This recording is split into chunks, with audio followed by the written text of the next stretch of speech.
Okay, that microphone is on. Welcome, everyone. Glad to have you all on board today. I'm your host, DrFox2000, and you are watching VolcanoX live stream. And welcome, everyone. It's nice to see that we've got a lot of people in the chat already. Of course, 72. As of course, this is just a continuation of our watch for the lava, and that is pretty awesome. Anyway, welcome everyone. Glad to have you all on board here, and that is absolutely cool because we already started this stream earlier, and the cookies already got given away there to Peter Greenlees, so that's all good. We don't need to worry about that. Mind you, Piggy and our wonderful Arizona snowman were in. Actually, Piggy was first, Arizona was second, and Peter Greenlees came in third. So when I started that stream up, just so we know what happened. So Piggy got some cookies, our snowman got some cookies, and of course our wonderful Peter Greenlees got the cookies there. So he was the first person in as he was watching, and of course we are going to continue to watch and see what happens. Anyway, let's get back over to what it is. The comment of somebody was snickering about the secret volcano on the screen, and you know, I like that picture, I really do. and here's a hint: I took that picture. Okay, that's my own picture. Anyway, that should be the biggest hint you need to be able to identify that one. Let's leave that alone. We'll go back over here and take a look and see what's going on. Anyway, we've got so many people in here, it's going to be pretty much impossible to say hi to everyone, so I'm just going to go out and say a general hello to everyone and welcome, and glad to have you guys on board. Also want to throw in a big thank you to Gura for his 2 super chats, as well as Sharon Stewart for gifting that 10-pack. I also gifted a 10-pack. So there are a lot of 1-month free memberships still out there that haven't been used. Out of the 20 that have been gifted, only 5 have been allocated. Of course, YouTube does that, so for those people who haven't got a membership there, you may end up getting hit with one if you have your gift option turned on your system there. So that would work. Anyway, let's get at things, and Louise says, I hope we get an eruption soon. Yeah, we all are hoping that we're going to see something. And before we get too far into all of this, I've been trying to keep up with the rest of the stuff around the world. Really not that much other stuff happening, and it is what it is. So, of course, everybody is looking into what's happening in Iceland. You won't have any worry about a copyright violation for that pic, Doc. Well, I certainly hope not, Tom, and you never know. H. Werner Gurg, if I got that right, welcome. And obviously, we got to keep an eye on some of those things. We also see Old Mummy of Hamsters is here, of course. Yvonne Kunkel, our wonderful volcanologist who is in Iceland. Yvonne, are you still at the site? She is running around there somewhere. I know she went up in a helicopter or did something like that just a little while ago. Don't know if you had any views, any comments on your helicopter ride, or did you go yet with that? I'm just absolutely curious what you might have seen when you went up, if you did go up. And also, we did see a little bit of a shift in where the earthquakes were, and that 4.5 over Krusevik was definitely felt in Reykjavik from what we had. Thomas P., of course, who lives in Reykjavik and did report that. And that is pretty cool. Dr. Vox YK admitted she moon what is oh, as she was flying by. Is that what that was? Grounds heating up slightly southeast of Kaleir. Okay, thank you, southeast. We don't want southeast. We want way south. There are also a few more cracks there. Ooh, okay. And yeah, I hope we can kind of figure that out. Anyway, let's go to the rumble chart. Actually, or no, let's go to the earthquakes first. Let's take a look at that for a second, since I kind of have that up on my screen. And of course, there you can see that 4.5 that we were talking about. 4.51, 6.8 kilometers down from 1757, and that was felt over here in the capital city. So you know, the distance isn't that far, so that's something of interest. Just did want to mention, and I kind of pointed this out earlier before the stream here. I just kind of pointed to it with the mouse, or a hamster, I should say. We had a 3.37. And that was down by LD, and from 1840 was the time on that. 10.2 kilometers down for that guy. So that is what we got. Maybe 300 meters. Oh, come on, 300 meters is like an eternity, time-wise, depending on the pressure. Anyway, if we zoom in here, so the hot area, there's a Kaleir, and she says southeast, so that's Drifeld, or down here, if I said it correctly, Drifeld, and that area. And I do see some of the quakes there are still quite deep. Those are showing, you know, up 7 kilometers that far down. If we look at some of these other ones here, we see this is a 1.1, a 0.4 right there. This one a little bit further to the east, 9.8 clicks down. This is a 0, 1.1 kilometers down. Of course, this is where Siggy Fisher is, and Ragnar over here on the map. And we're hoping that some of this stuff will shake things loose. There's a 2.2, 4.3 kilometers down as an example. Another 0, 1.1 clicks down. This one is 4.6. This 1.1, 7.9 kilometers down from 2007, a little bit deeper. The 2.6, 2.2 kilometers down from 1627.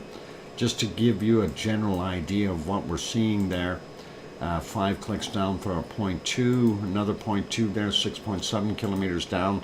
So are we going to see an eruption as of yet? We don't know. Here's the latest one. It's a 0, 4.8 kilometers down from 2009. The one right beside it, 4.7 kilometers down. This one, 5.1 clicks down for that 1.1. So right up on underneath Kaleir, 3 kilometers or 3.4 kilometers down for that 0.8 from 1526. This one is a 0.2, 4.3 clicks down from 1417. Another 0.2 there, 2.1 clicks down.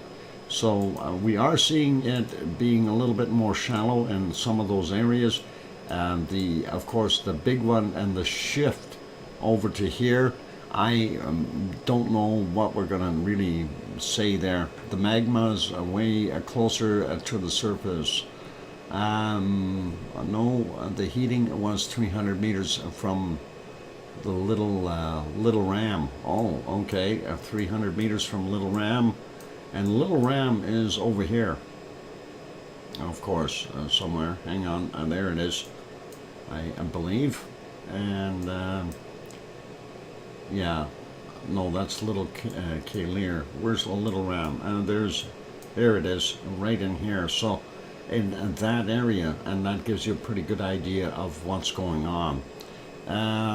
Thanks there, Yvonne, for mentioning that. So down in this area, and that is interesting. The fact that it's sitting right in here, I'm wondering if it's going to pop on this side rather than the other side. Everybody's kind of looking over here.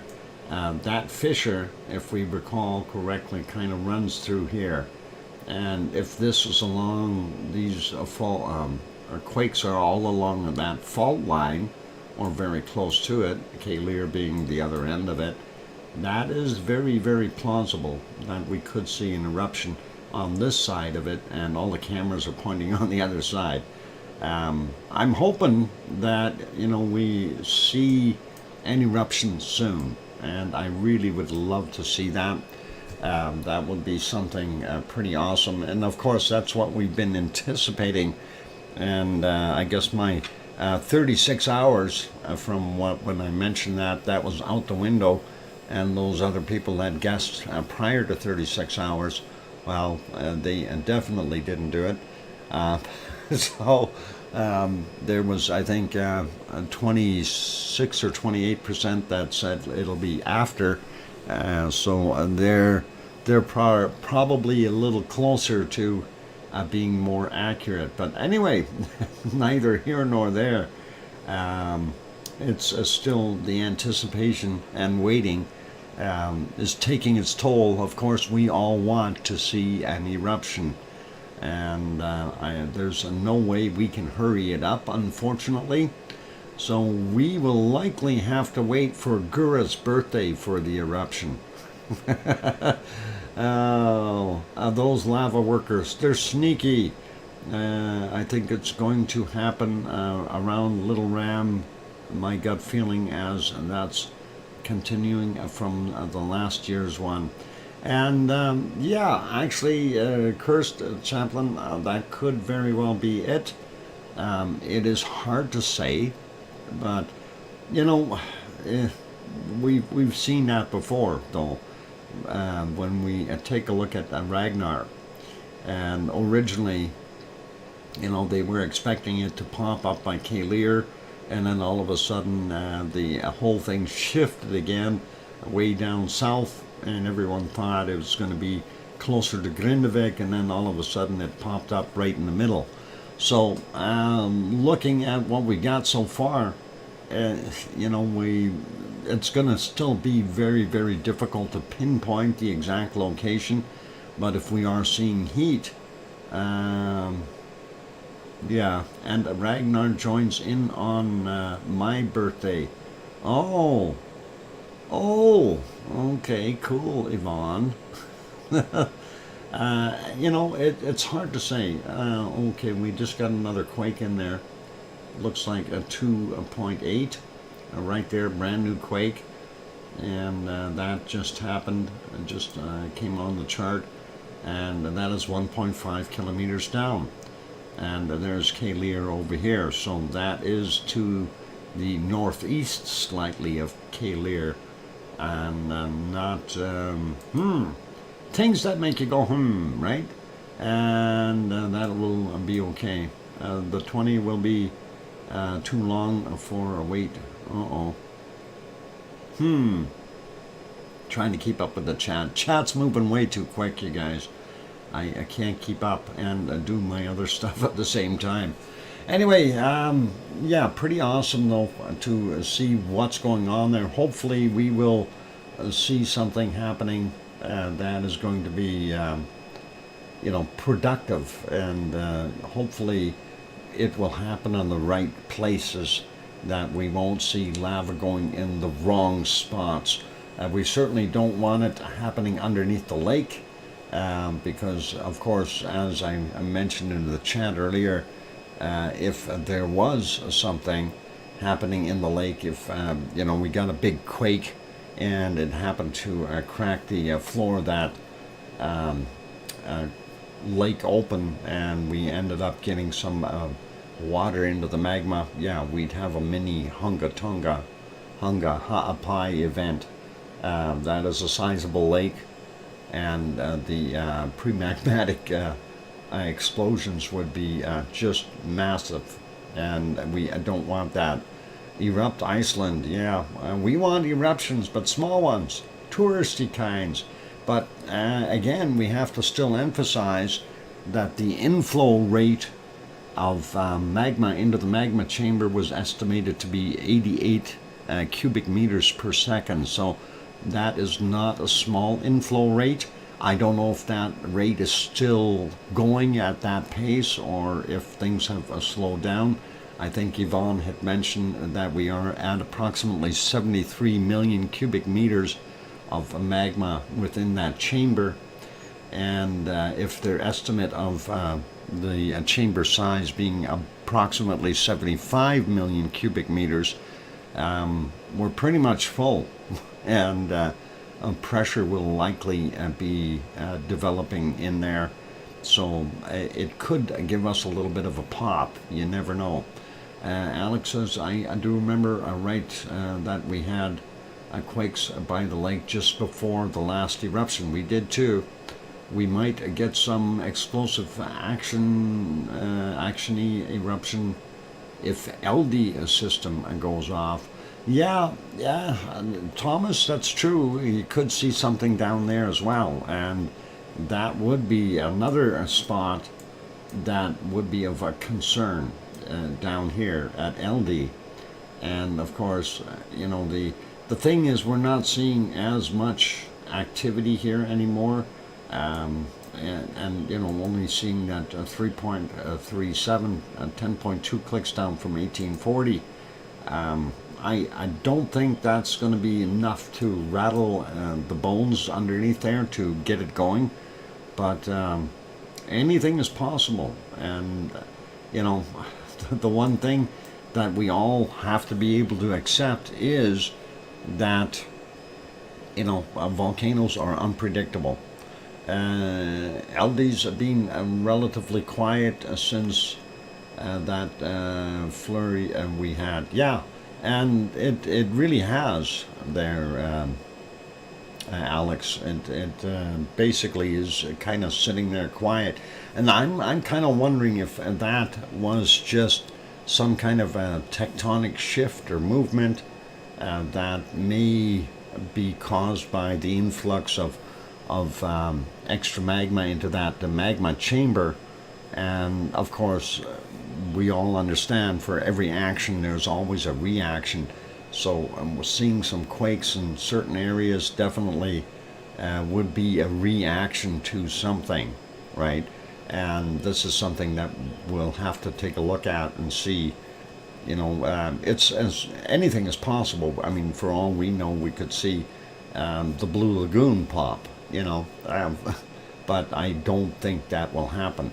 The Reagan system seems to be more entwined than previously thought.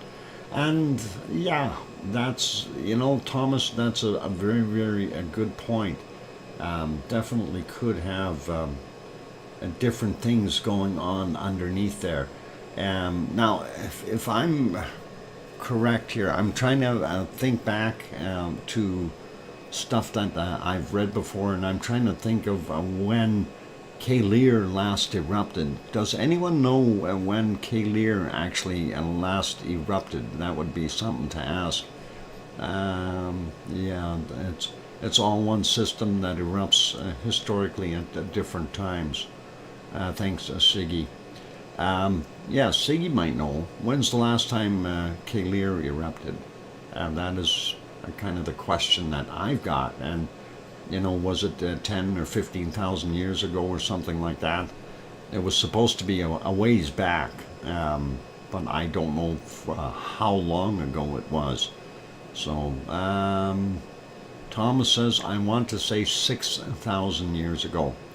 Siggy says it was back in the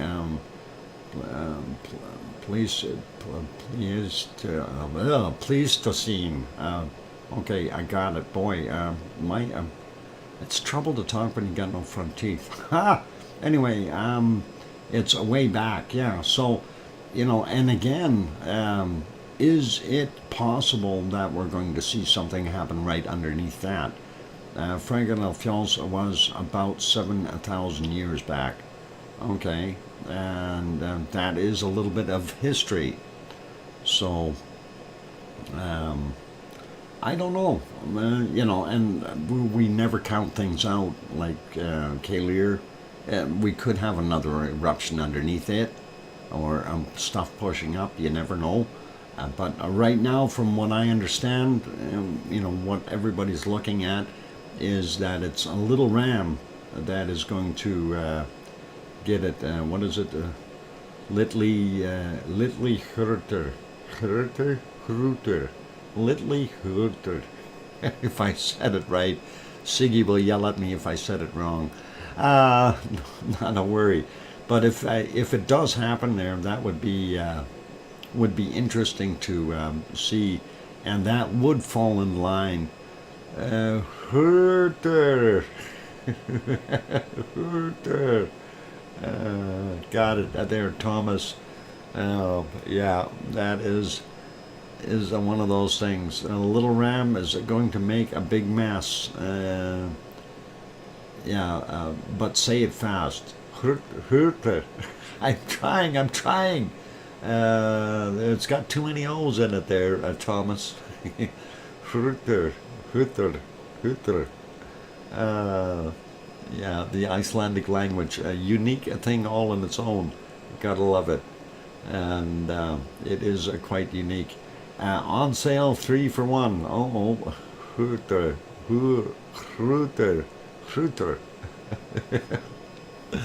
Oh, come on, guys. Don't pick on me. I did figure out how to say Eyjafjallajökull, so it shouldn't be that bad. Oh my God, you had it. Oh, I had it. Thomas, thank you. Okay, too many other things. Litli Hruter. Oh, a little bit of fun. Anyway, it's awesome to see that stuff, and of course we are all anticipating, and that is the main thing. And I'm still of kind of a bad guy here. I'm gonna say we're gonna get an eruption somewhere where we're gonna see it in a different place here. I still think we're gonna see it down here. I don't want to sound rude. I know the little ram is around the corner here, but this is the Siggy Fisher right in here, and we are seeing a couple of hot spots right there. And I'm wondering, I'm guessing at this. I'm thinking that we're going to see something there, but hey, I might be wrong. And of course, for those who are looking at this is not Ragnar. That is a flow. And that is just right at the end. Ragnar would be off to our left-hand side here, not in the frame right now. And I still think we're possibly going to see something there. And it's not very far from Litty Hurter, just around the corner. Ken Wilson says, same as me, Doc, in on around that locale.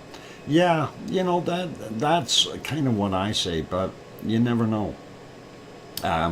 Again, as mentioned, it is impossible to tell where it will actually come back up.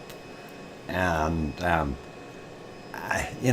this point, it would be a real shame if we lost pressure and things stopped and kind of went quiet on us. And down the hill. Yvonne was over there. She checked that area out, I think. At least I think that's what she did. She went and had a look at it. Let's see. I hope the eruption goes by Kalir and heads northwest. Can't wait to hear people say, "Oh boy, Thomas." Oh, and that you're being really, really nasty.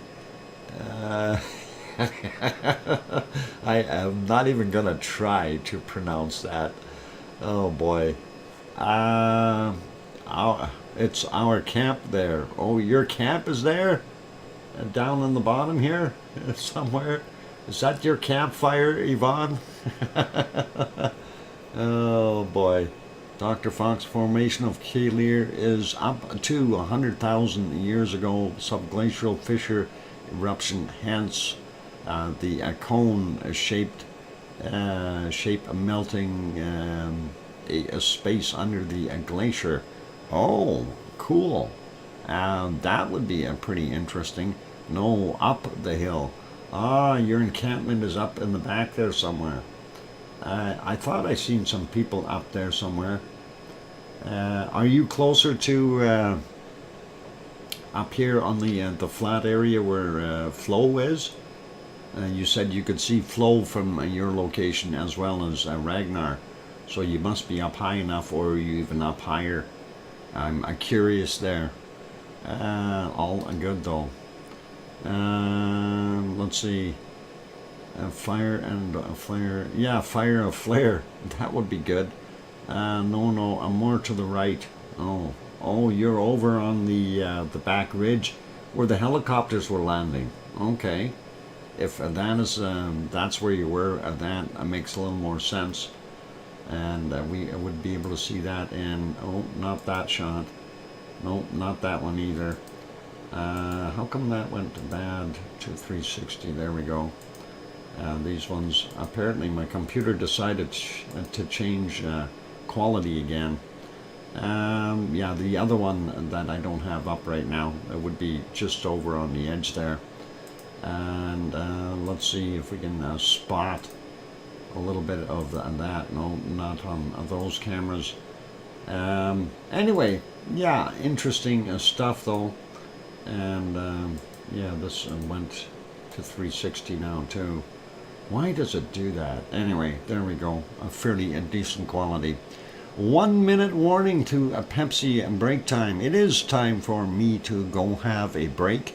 I will leave this back on the multi-screen for you good folks. And actually it's the bottom right one that I wanted to kind of point to. And of course I turned all the mouse pointers off for a lot of those. This might work though. Bottom right one, if we show it up in the back there, Yvonne, that's where you are somewhere. That's what I figure. And where the choppers can land. So that'll be cool. Okay, I'm going to go take a break, you guys. And for those good people who are here, what a wind turbine stuck by, all cool, by lightning. Don't get struck by lightning. That is going to give you a bad hair day, if you have any. Anyway, on those notes, if you haven't yet hit that like button, and I already see there's no sense in me using the line, we want to get over 100 likes because we're already sitting at 119 on my screen, and we have 107 people currently in the stream, so awesome. Anyway, I'm your host, DrFox2000, here in Edmonton, Alberta, Canada. I'm going to go take a break. I'll be back in 5, 6, or 7 minutes, so keep smiling, play nice, and if you see something pop, scream. Anyway, here's some music, and I'll be back shortly. Don't go away. Thanks.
we go. That microphone is back on. Welcome back, everyone. I'm your host, DrFox2000, and you're watching VolcanoX live stream.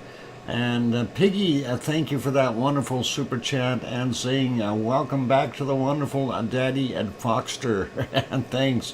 And thank you, Sue and Peter and Alba Girl and let's see, did I miss anyone else? I had to stop there. Susie, thank you. And Yvonne, thank you. And I hear you, Dr. Fox 2000 from Sharon Stewart. And thanks, Kevin Haynes as well. Anyway, not to scoot you away from there for a second, but I'm going to scoot you away from Ragnar. And I wanted to make you aware of the situation at Stromboli. While I was on break, of course, it just had a very large plume or eruption that went right off the top up here. And it was pretty neat to see. Of course, you can see the little lava lake here being very, very active right now. There comes another one. And that is a Stromboli. That one's not quite as big. That's a different vent, though. That's the other vent. So there are two vents up there that are active right now. This one and this one over here. You can see that lava flow, and that is pretty awesome to be able to see that. Just a thought I would throw that in real quick, since this is all about volcanoes, and this is what's happening at our wonderful Stromboli. So hope you guys appreciate that. So yeah, kind of figured I'd throw that in there. So Stromboli definitely active. I wish we would see those plumes there in our wonderful Iceland, though. That would really be cool. At least I would think that would be pretty awesome. Anyway, just I thought I'd throw that one in very, very quickly and go from there. And we will likely see more of the Strombolian activity happening from both of those events. We'll see what our future brings and what we find out. Anyway, we've kind of looked at the other area here, and we're trying to beat it to death, hoping that we're going to see some kind of an eruption. And it is always a little bit on the difficult side. Waiting is a hard thing. It's like waiting for the baby to be born. And Mocha is here. Welcome. It's coming again. Good surprise. I missed you all. Mocha, welcome back, and nice to see you. And Sue, you're welcome. Yeah, and I do want to kind of emphasize our primary focus is for Iceland right now, because of the tense situation there. We're hoping for that eruption, of course, but we can't forget the rest of the world has volcanoes too, and we need to keep an eye on some of them. Something else that I'm curious about, when we're looking at all these earthquakes there in Iceland, and we have multiple. If we go to the earthquake map real quick, just want to get on that. I've got it set to 6 hours for right now. If we go to that 24-hour mark, just to see what we've had in the last 24 hours, 1,157 earthquakes in the last 24 hours. That's what we've had up there. So it keeps on clicking as soon as I move my mouse, but 1157 in the last 24 hours, and that is a fairly large number of quakes. And of course, there you can see the ones around LD that had redeveloped, but LD went back to being quiet. And let's put it back on 6 hours so you can see. We did have a couple more out in LD just recently, but they're not that close, and they're fairly deep. That's a 2.4, 9.3 kilometers down from 2039. The 0.1, 7.8 clicks down, 2039 as well. And 2029 we had a 2.1, 7.8 kilometers down. That larger one, we already looked at that earlier, 3.37, 10.2 kilometers down from 1840. So we do have some activity out there, and it looks like it's maybe picking up again, but I still don't think there's that much going on there. I'm not counting it out by any means, but we're definitely not seeing as much activity as what we are over in Fragadalfjall, Keilir area, and then now, of course, over by Kristevik and the lake. And hopefully we'll see something pop open. Everyone is still saying somewhere around Little Ram, and I'm thinking the northern portions of Meridalier, northwestern side of Meridalier Valley, and possibly up by the Little Ram, somewhere in that area. The temp in the sea water in the lake has gone up 6 Celsius in a month. 6 degrees Celsius. Wow. Siggy, that's a big increase in temperature. Boy, going to have lava fish in there. Lava fish. And that's what I'm predicting. Anyway, you never know. And as I mentioned earlier too, if we do actually get a catastrophe of some sort, if we get a large enough quake underneath there and it develops a crack down from the lake bottom into the magma chamber, this whole area is going to be having a bunch of problems. And of course, that would make one heck of a pre-magmatic explosion. As I mentioned earlier, I called it kind of a mini Hunga Tonga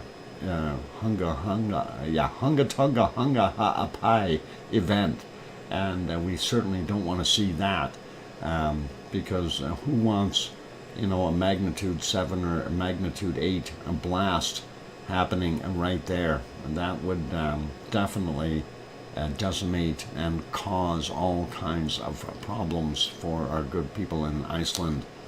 Anyway, zooming out a little bit though, let's take a look at the rest of the island. And when we really look at the rest, there is just nothing for quakes up on the other areas here. So this one is a 2.12 from 10 kilometers down, and 1608 was the time on that. This one a little closer to Grimsey from 1859, 1.7, 1.1 kilometer down. This one is from 1657.6, 14.2 clicks down. The other one is 1.6 and 1.1 kilometer down from 1608. And not seeing too much else. And nothing in Askja, and we got one here at Herdebreit, and that's a 0.1, 8.5 kilometers down from 1705. And as we slide down, the only other one that we see, we've got nothing at Bardabunga, nothing at Grimsvatn, and then we see one here at Eyjafjallajökull from 2035, 1.1, and that is 600 meters down. That's a little bit worrisome, but and there it is. So I don't think it's anything really strange going on there. So I'll have to go back to work here. See you later, folks. Yvonne, and be good and stay safe, most of all. If you see the ground starting to smoke around you, get the heck out of there, okay? And stay safe, please. And of course, make sure you have your thermal gun with you, that you can take temperatures as you're walking along. Doc said VEI 6 or 7, I think I heard. I have no idea how big that would be, dude, but but before running, take a photo and call us. Get the video, Yvonne, get the video. That's what we need as you're running away. We want to see it. Oh boy, that is so mean, Siggy. make sure you stop and take the photo. Oh, don't go back for your purse. Yeah, yeah, leave it there and keep going. Um, that is pretty nasty.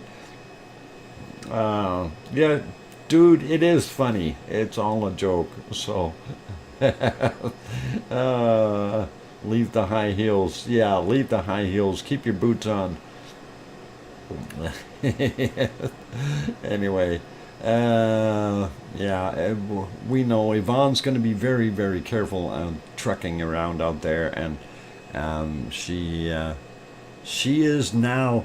I would say she's a seasoned volcanologist, and she will be okay. She has she has learned her lesson way back when, and she is going to make sure she stays safe. And it was a lesson well learned many years ago by her already. So I'm not going to get into that. She can tell that story, but uh, that is definitely cause for concern and a reason to be staying safe. So anyway, let's take a look at the harmonic tremor chart. So again, really quickly, just to see what we've got going on. And I won't bother covering the other ones because we kind of just had a look at the earthquakes. We kind of have an idea of what's going on. And this is current, so that's what we're seeing right now. We have seen basically that decline, okay? And unfortunately, with the way this is right now, we are unable to see where our magmatic level is, or our purple. And I'm sure it's underneath, buried in here somewhere. And again, our magic line when Ragnar was popping was 4,000. So if everything was above 4,000, we would see an eruption. But right now, I think we still need to wait for it to pop out of the ground to be able to come up with that kind of a prediction, or kind of a scenario to see what level it would be at. These numbers, by the way, on the chart are arbitrary. They have no real meaning other than just giving us a sense of a scale. So that is what we've got. Alan Coker, people are feeling this. Oh, are you feeling this? And oops, a laptop bat died. Uh-oh, that happens.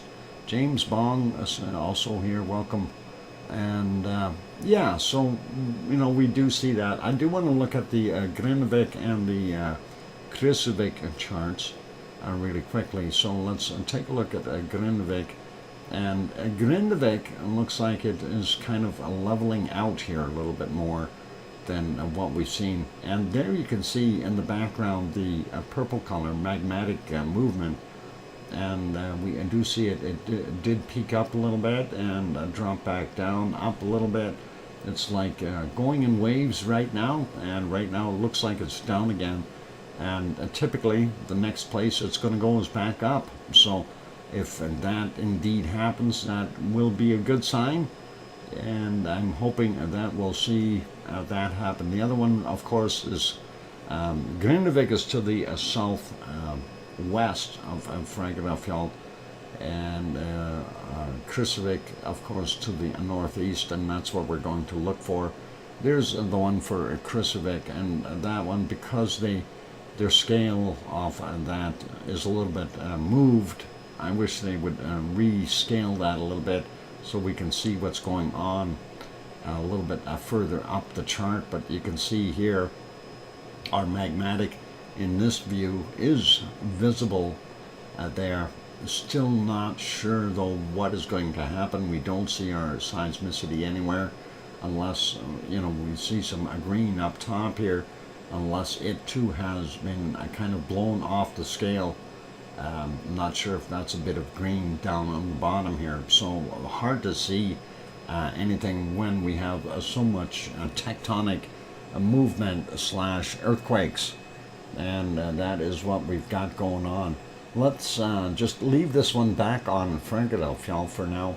And that way we can get a good visualization. And of course, if you are new here and you want to get a link to these charts, just type in the word rumble chart, and that will give you the link to this page. And it is, of course, from vedur.is, and you can have a look at it and have it there at your convenience. So all cool that way. Let's see, what else did we want to have a look at? I wanted to actually go look at what might be happening in another place specifically, and that would be up in, down the mid-Atlantic ridge a little bit, and that of course is in the Azores. And I just got to find the right screen here to go to.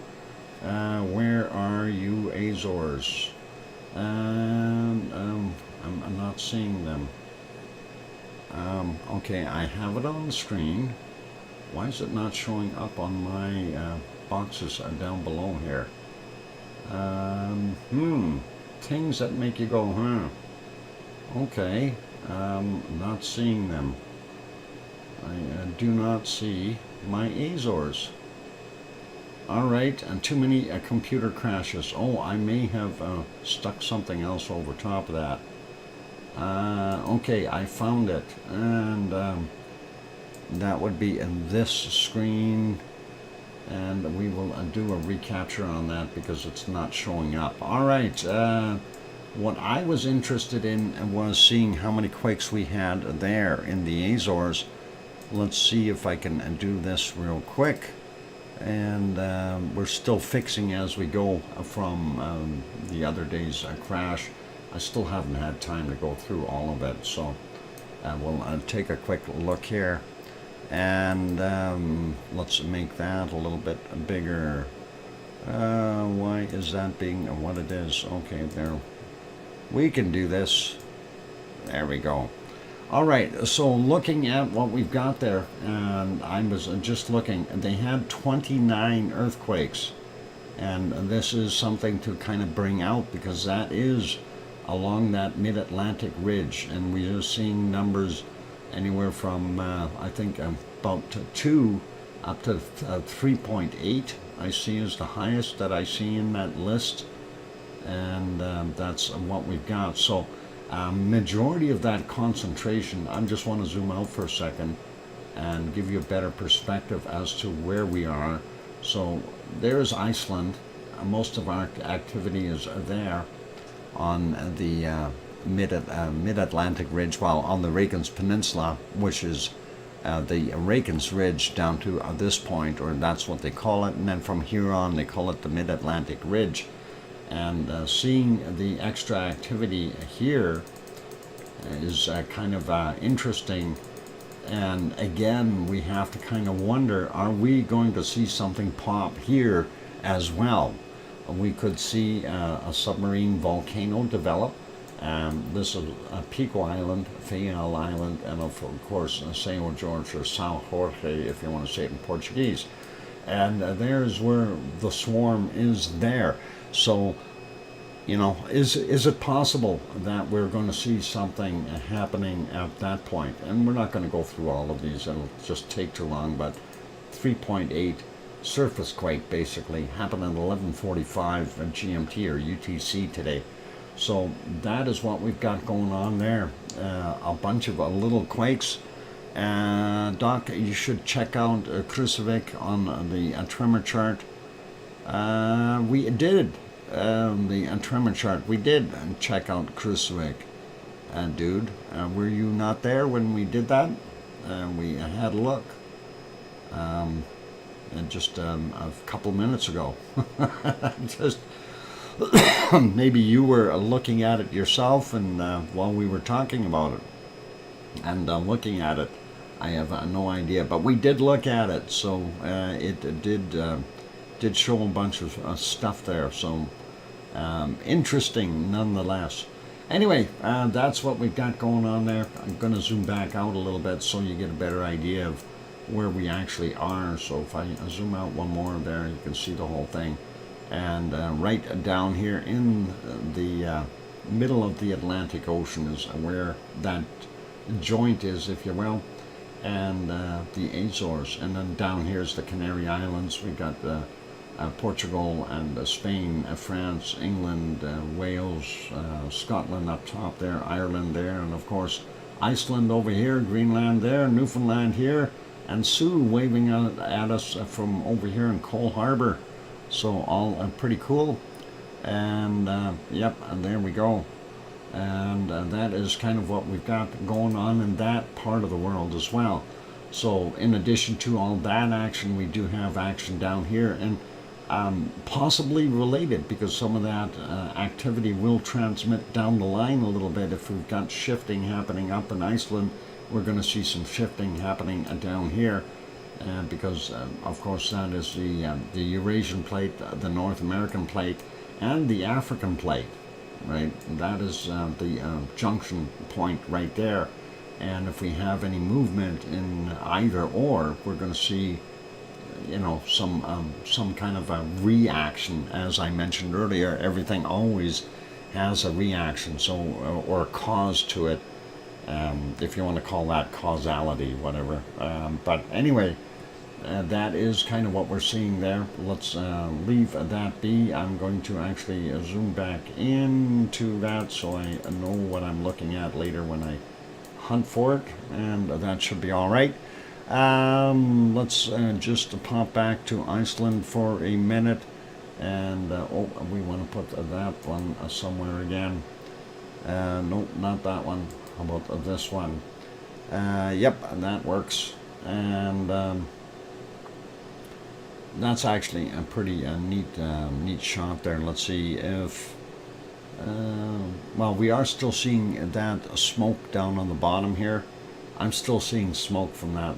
And this is where I think it's going to erupt from. I know, everyone says, well, how do you know? But we do know that on the other side of Little Ram there, we're going to maybe see something happening over there. Unfortunately, all the cameras are kind of looking at this area, and not so much, and that's K-Lear in the background, and not so much in the other areas in the back. So hopefully we'll see something. It's a break time. Piggy says it's break time. Let me get on and have a break, and we will do that. So those good people who are here, please do hit that like button if you haven't done so already. Also, if you're new and you haven't subscribed and you're sitting on the outside peeking in, you're more than welcome to hit that subscribe button, and don't forget to hit the bell notification while you're there. And on that note, I am going to go take a break. Piggy is pestering me, and thank you, Piggy. It's a time for me to take that break. Don't go away. I'll be back in 5, 6, or 7 minutes. And keep smiling. Keep your eyes on your fries. I mean, on the lava. It's going to come out. I'll be back.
we go. The microphone is back on. I'm trying to keep up here. Boy, I can't write that fast. Gifted one. There we go. So thank you, Scott Hartman, for throwing that $5 super chat in there, and then thank you, Piggy, for saying what was it in the scene background somewhere. Hang on, what's it say? Where'd it go? Behind the scenes. Okay, thank you, Piggy, and no worries, and thank you very kindly for that £1.99.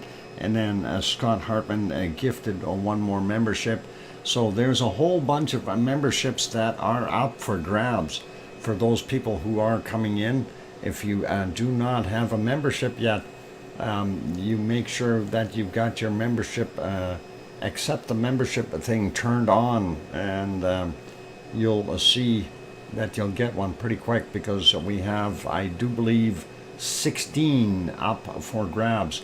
And thank you, Piggy, and for everyone for the welcome backs from Sue and Peter Greenleys and Albert Girl and Scott and John and Mars, and who else we got? Kevin, and let's see, did I miss anyone else in here? And of course, Piggy, thank you. Okay, so I've got everyone for right now. It is time, though. Before we go anywhere else, it's bacon seed time. So let's see what we've got for bacon seeds today. And Cynthia says, we missed you, DrFox2000, and I got a hiccup. I have no idea why. Anyway, bacon seeds today, brought to you by Piggy. And Piggy, of course, sends these wonderful bacon seeds in to us all the time. And she does such a wonderful job. You know, she's got such nice little trotters there to hit the keys with, and away she goes. Anyway, here's the first one today. And, somebody's calling somebody. I hope they are ordering food. And I haven't seen a flip phone for a while. That is pretty cool. Anyway, that is a nice little bacon seed. A very young one. A very, very young little bacon seed. So, calling the lava dots. Lava gods. Okay, there we go. It's those 3 a.m. calls. Yep, they can happen for sure. Next bacon seed is these two, and they're having a smiley day, wearing their hats, making sure they've got themselves all covered up, and sunglasses. Yep, those glary days, you got to do what you got to do, and protect your head and, of course, your eyeballs from that bright sunshine. And next, a bacon seed is this one, and I'm not sure, that hat looks a little weird, but that is pretty cool. Very clean looking and very plump looking piglet, and that is very, very cool. Let's go and take a look at what aliens gave it the hat. Oh, the aliens did they? All right. Titfer. Okay, is that what they call that one? All right. Lucien, welcome, and look, it's a baby. Yep, and next one is this one. Let's see what we got here. This one is not so much a baby, but you know, dressed up to go out and play in the yard.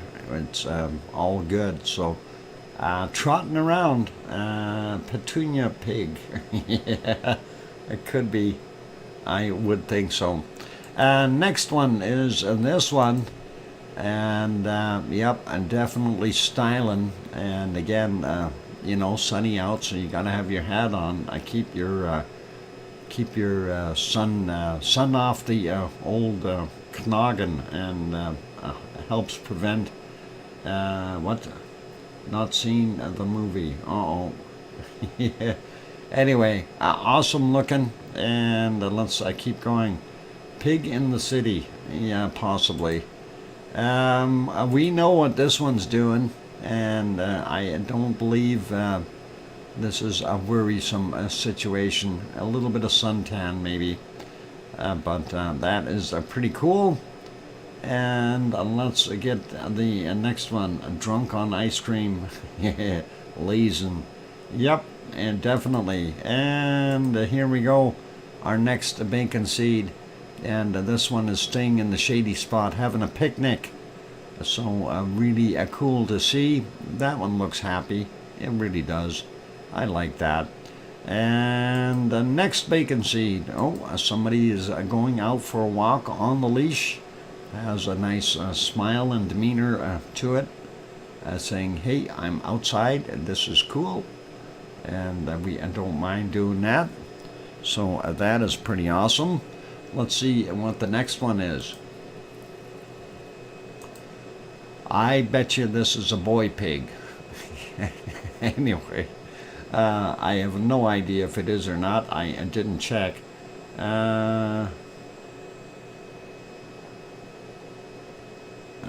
Boy. Anyway, it's a boy. Oh boy. Yeah.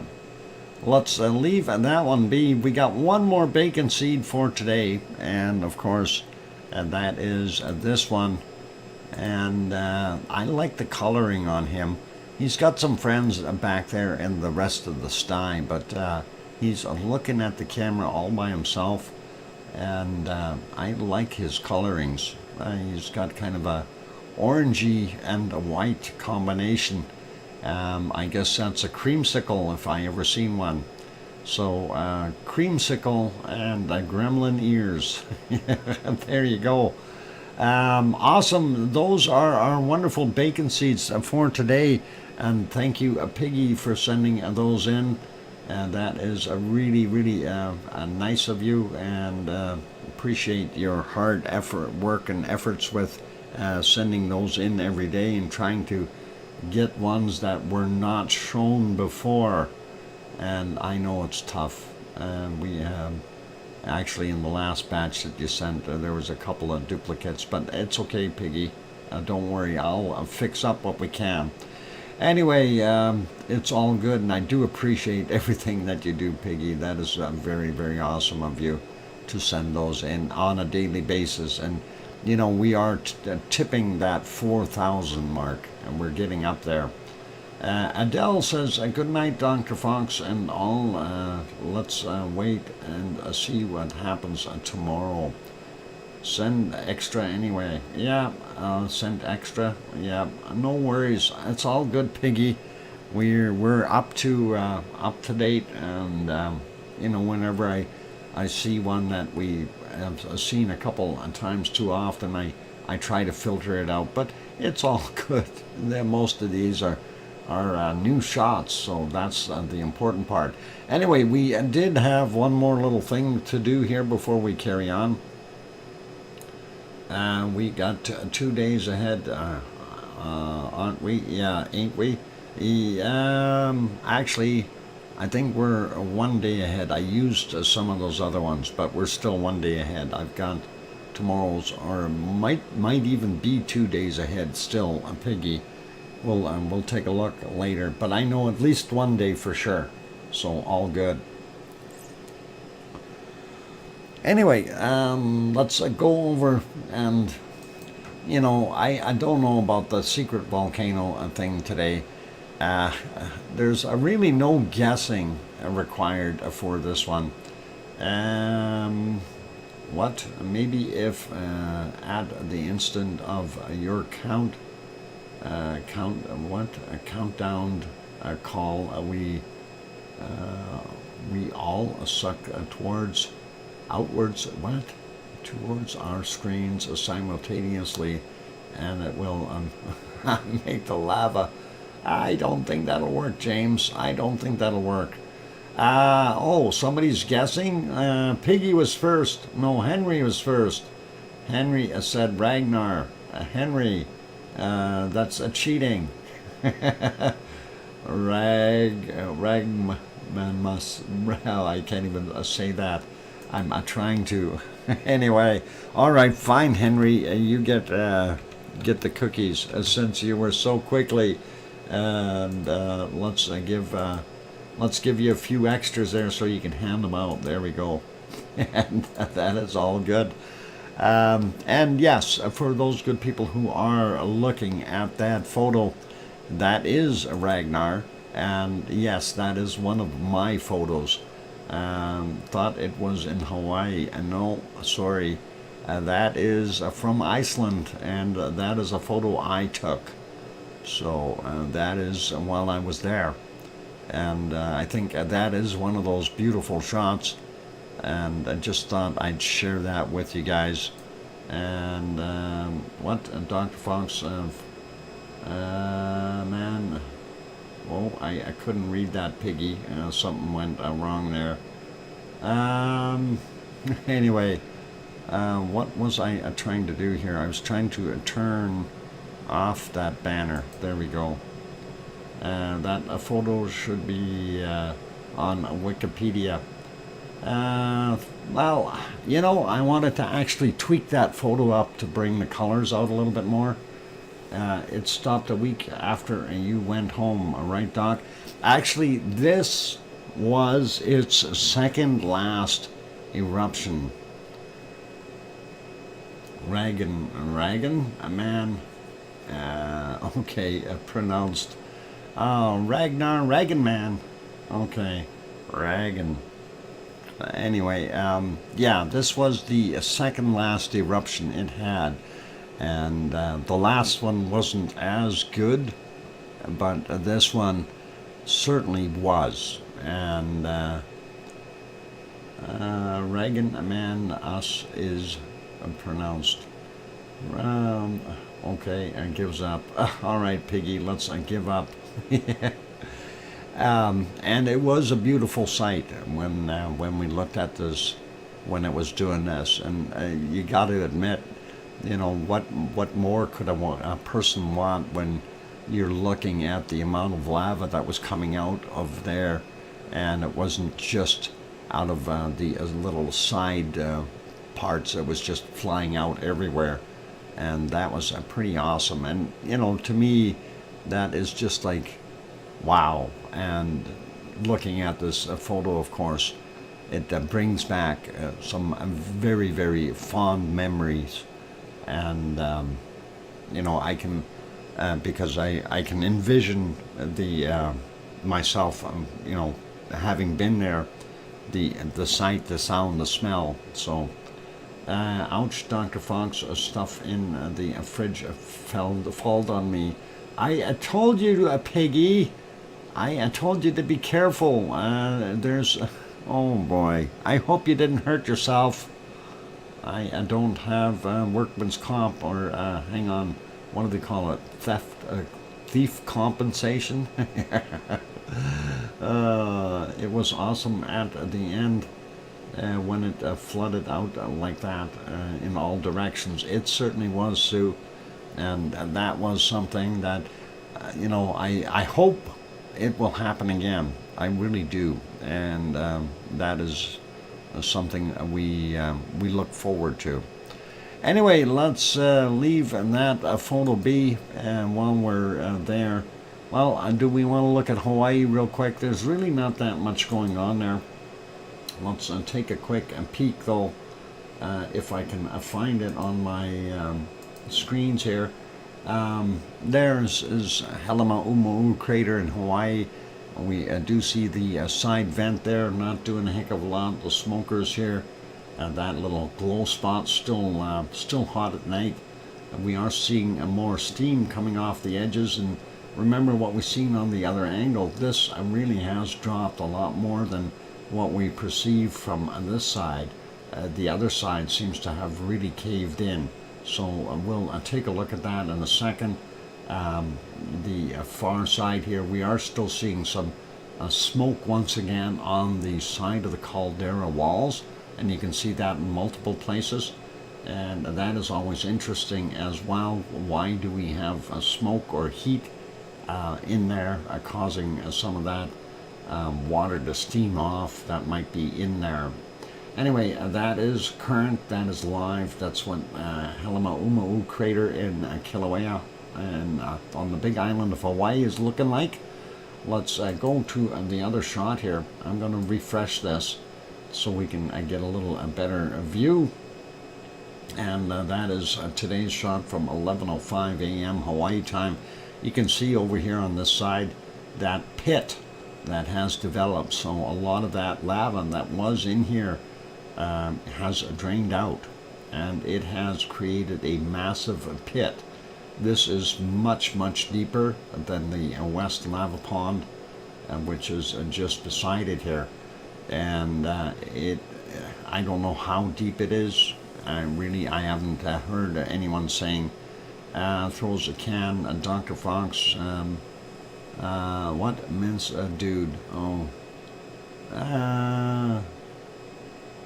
Okay, new tomorrow, Tom. Oh, okay.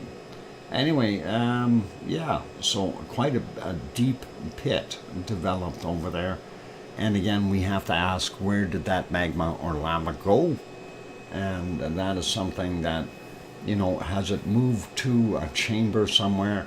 Is it starting to build pressure elsewhere? Are we going to see another eruptive event at a place like Lahani or something like that?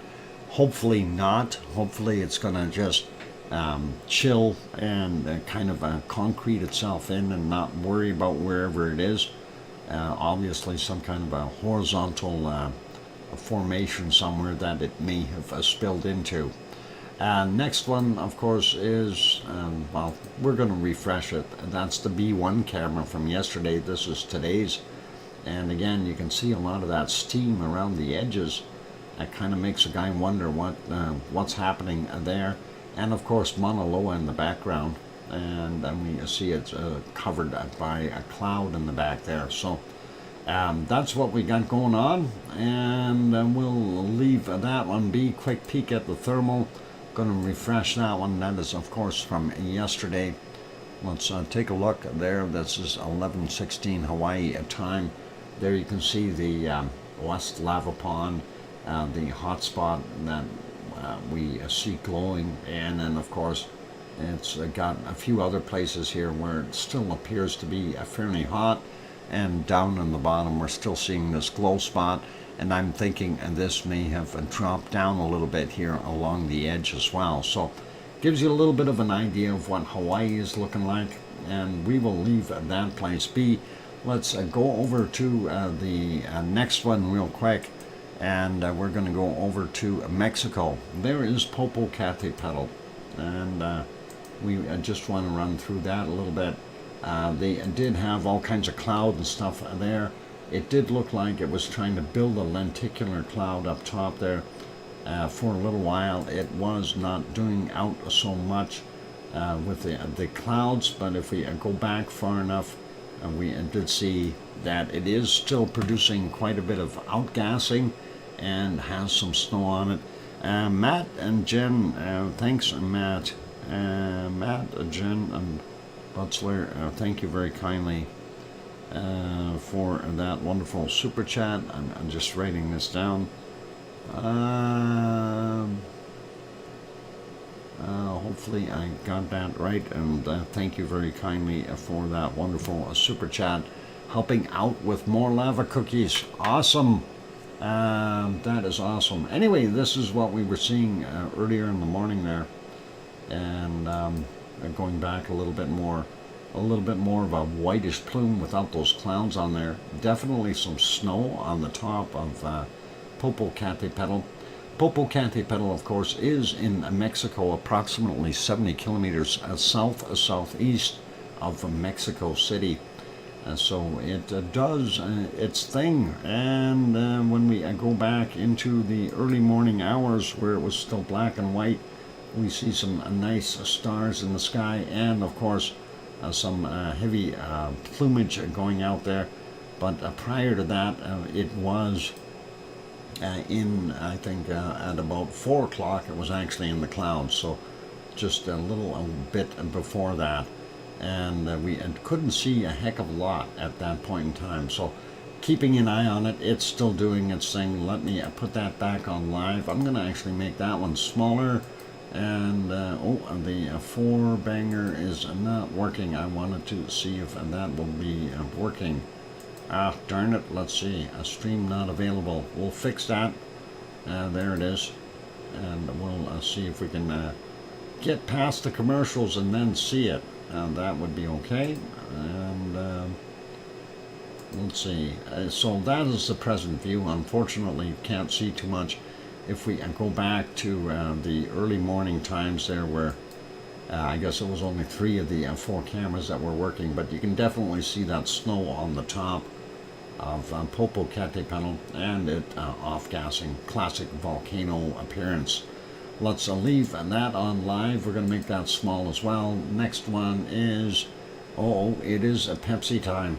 Let me finish this off real quick for this one. Thank you, Piggy, for letting me know it's a break time. Fuego down in Guatemala is still continuing to do its thing, and this was from this morning. Pretty heavy plumes coming out of there, multiple shots, so kind of nice to see that. But it again is in and out of the clouds. Hard to see what's going on at certain times. This is 6:28 a.m. Definitely pushing out some material. So that is what we've got there, and that is a volcano gray right now. So unfortunately we can't see that. This one I'm going to refresh.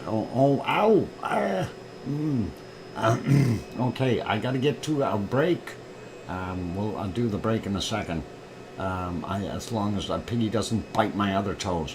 A little bit of a lava arc there. This is Masaya volcano in Nicaragua. It is continuing to be active and has that caldera going. And I swear there's more lava down there now than there was before. Next one is Rincon de la Vieja. And not very visible. We can just barely make out a portion of the caldera there. Unfortunately, too foggy and cloudy to see anything. And the next one is our triple shot in Chile. We'll get across that real quick. This one is Lascar, the one furthest north. And you can see it has got a little bit of off-gassing happening, but nothing too serious. That is from this morning. And the next one, Laguna del Mole. As the sun slowly came up, you can see how much snow they've actually got there. Tremendous amount in comparison to what we've seen there before. So there's the snow scene all lit up. And the last one on our list is Villarrica, and this was from this morning as well. You can certainly see that that volcano is glowing and producing a bunch of bad gas and stuff like that. So that is what we've got now, and we'll leave that as that. I'm going to put you back over here. It is break time. So we are going to pay attention to what's going on there in Iceland, and I am going to go take a break. I will be back in 5 or 6 or 7 minutes. For those good people who have not yet hit that like button, please give it a bop. Also, if you're sitting on the sidelines peeking in and you feel that it's a good show and you want to see more, hit that subscribe button, and don't forget to turn on the bell notification. It is a daily stream. Right now, though, just to mention what's happening because of the anticipation of a new eruption there in Iceland, I've been running the stream in at 11 to 12 hour bursts to be able to save what we've got. So a lot of stuff going on. Anyway, I'm your host, DrFox2000, here in Edmonton, Alberta, Canada. I'm going to go take that break. I'll be back in a few minutes. Keep smiling, play nice, and don't step on any lava.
Okay, I'm trying not to laugh too hard here. I'm seeing innocent-ish. A way to go. Love it, Piggy. Love it. Anyway, awesome. Thank you for the welcome backs from Sue and Dude and Henry and Mars 2028 and Albert Girl and John and Old Mummy of Hamster saying welcome back, Uncle Doc. And I hear you, DrFox2000 from Sharon Stewart. And thank you, Susie and Jane Mary. And I think I got everyone. Peeks out. Welcome back, Doc. Oh, yeah. I see bite marks out of all my watermelon slices. I have no idea how that happened. The only one that I thought was in there was Piggy. Especially when she got the cans that fell on her foot or trotters or wherever it hit her. I hope she's okay though. Anyway, yeah, so we are still anticipating some action. Somebody mentioned that it was more visible, being able to see more smoke coming from the western side of the Meridalia Valley. That is what I was looking at anyway.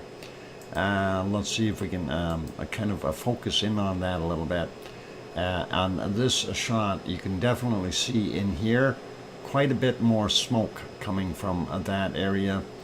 And I'm going to call it smoke from now on, because if it was steam and just water evaporating, it would have already evaporated. This has been going on way too long. That is still coming from that primary spot that we originally thought we're going to see. The old Siggy Fisher, you can see the little scoop up on the side of the hill here. Siggy Fisher is something like that line there. So this is approximately 300 feet or so from Siggy Fisher across the lava bed there and on the other side. And is it possible that we could have an eruption there? Most certainly. And Little Ram, of course, is just around the backside of this hill, so it's the next one over. And definitely a possibility that we could see an eruption emanating from this point. The fact that we're seeing the smoke is, where there's smoke, there's fire, right? At least that's what we used to say. We're hoping that we are going to see something there. Still, I got to be a week there. Yeah, it is. It's the other thing too. It was, last year it was preheated, and with all that lava sitting on it, it's somewhere between 15 and 20 meters of lava sitting there and that spot. So for everything to heat up, we know lava is a heck of a good insulator. So, what's going on? Why are we seeing it, right? And that is the question to ask.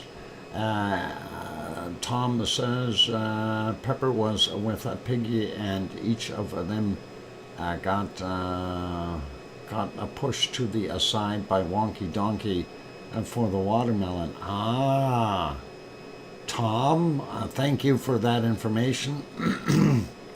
All right, Wonky Donkey, how come you took bites out of my watermelon slices? Oh, is it just degassing? Well, obviously there's gas happening there, but if it was just degassing from some movement within the earth and letting some of that gas out, of course, every quake, anytime there's something rubbing together or shaking, you're going to see some heat developed, and some of these things, like water, may end up being heated up and caused to be steamed out of there.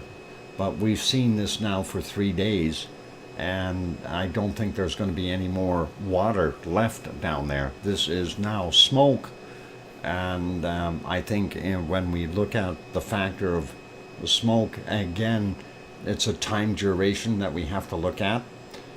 So this is something that I'm hoping we will see something happen in that area.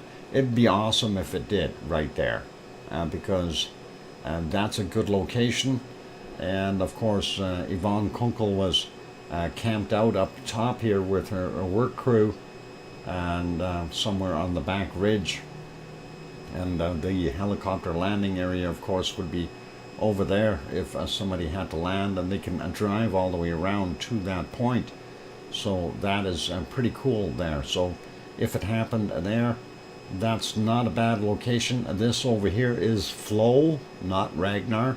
Ragnar is just off on the side here. This is actually the end of Equipment Hill, and Ragnar, of course, being a little bit further around the left-hand side there, just so you guys have it. I thought that was a big a carrot. No, it's not a carrot. Oh boy, how do I calm that guy down?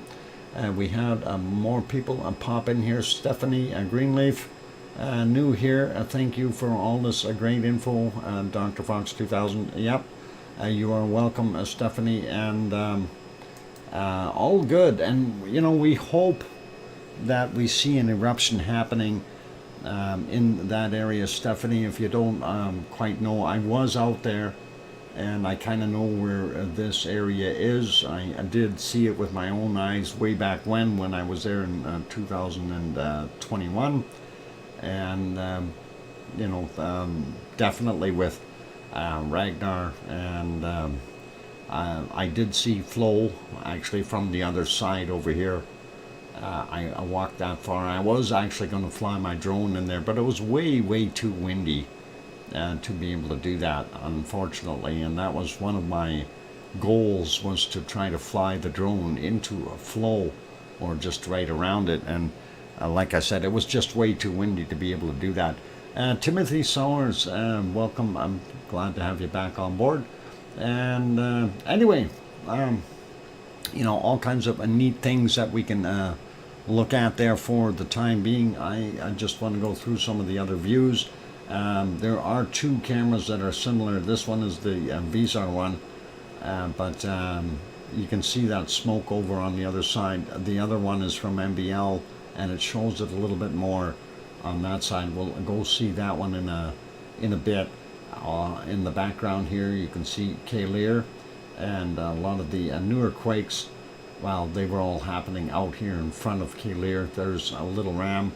Is this Little Ram or this one? Oh, yeah, this is Little Ram right there. And the quakes were happening just behind that hill, actually all over the place here. So it's not just behind there. They were happening right in here, in this area, as well as down here in Meridalia. So you name it, those places we're all getting it. Next shot, of course, this is from up on the ridge. This is Storehruger, and there we can see, well, we can't see Kalir because it's right behind it, but we do see the stuff there.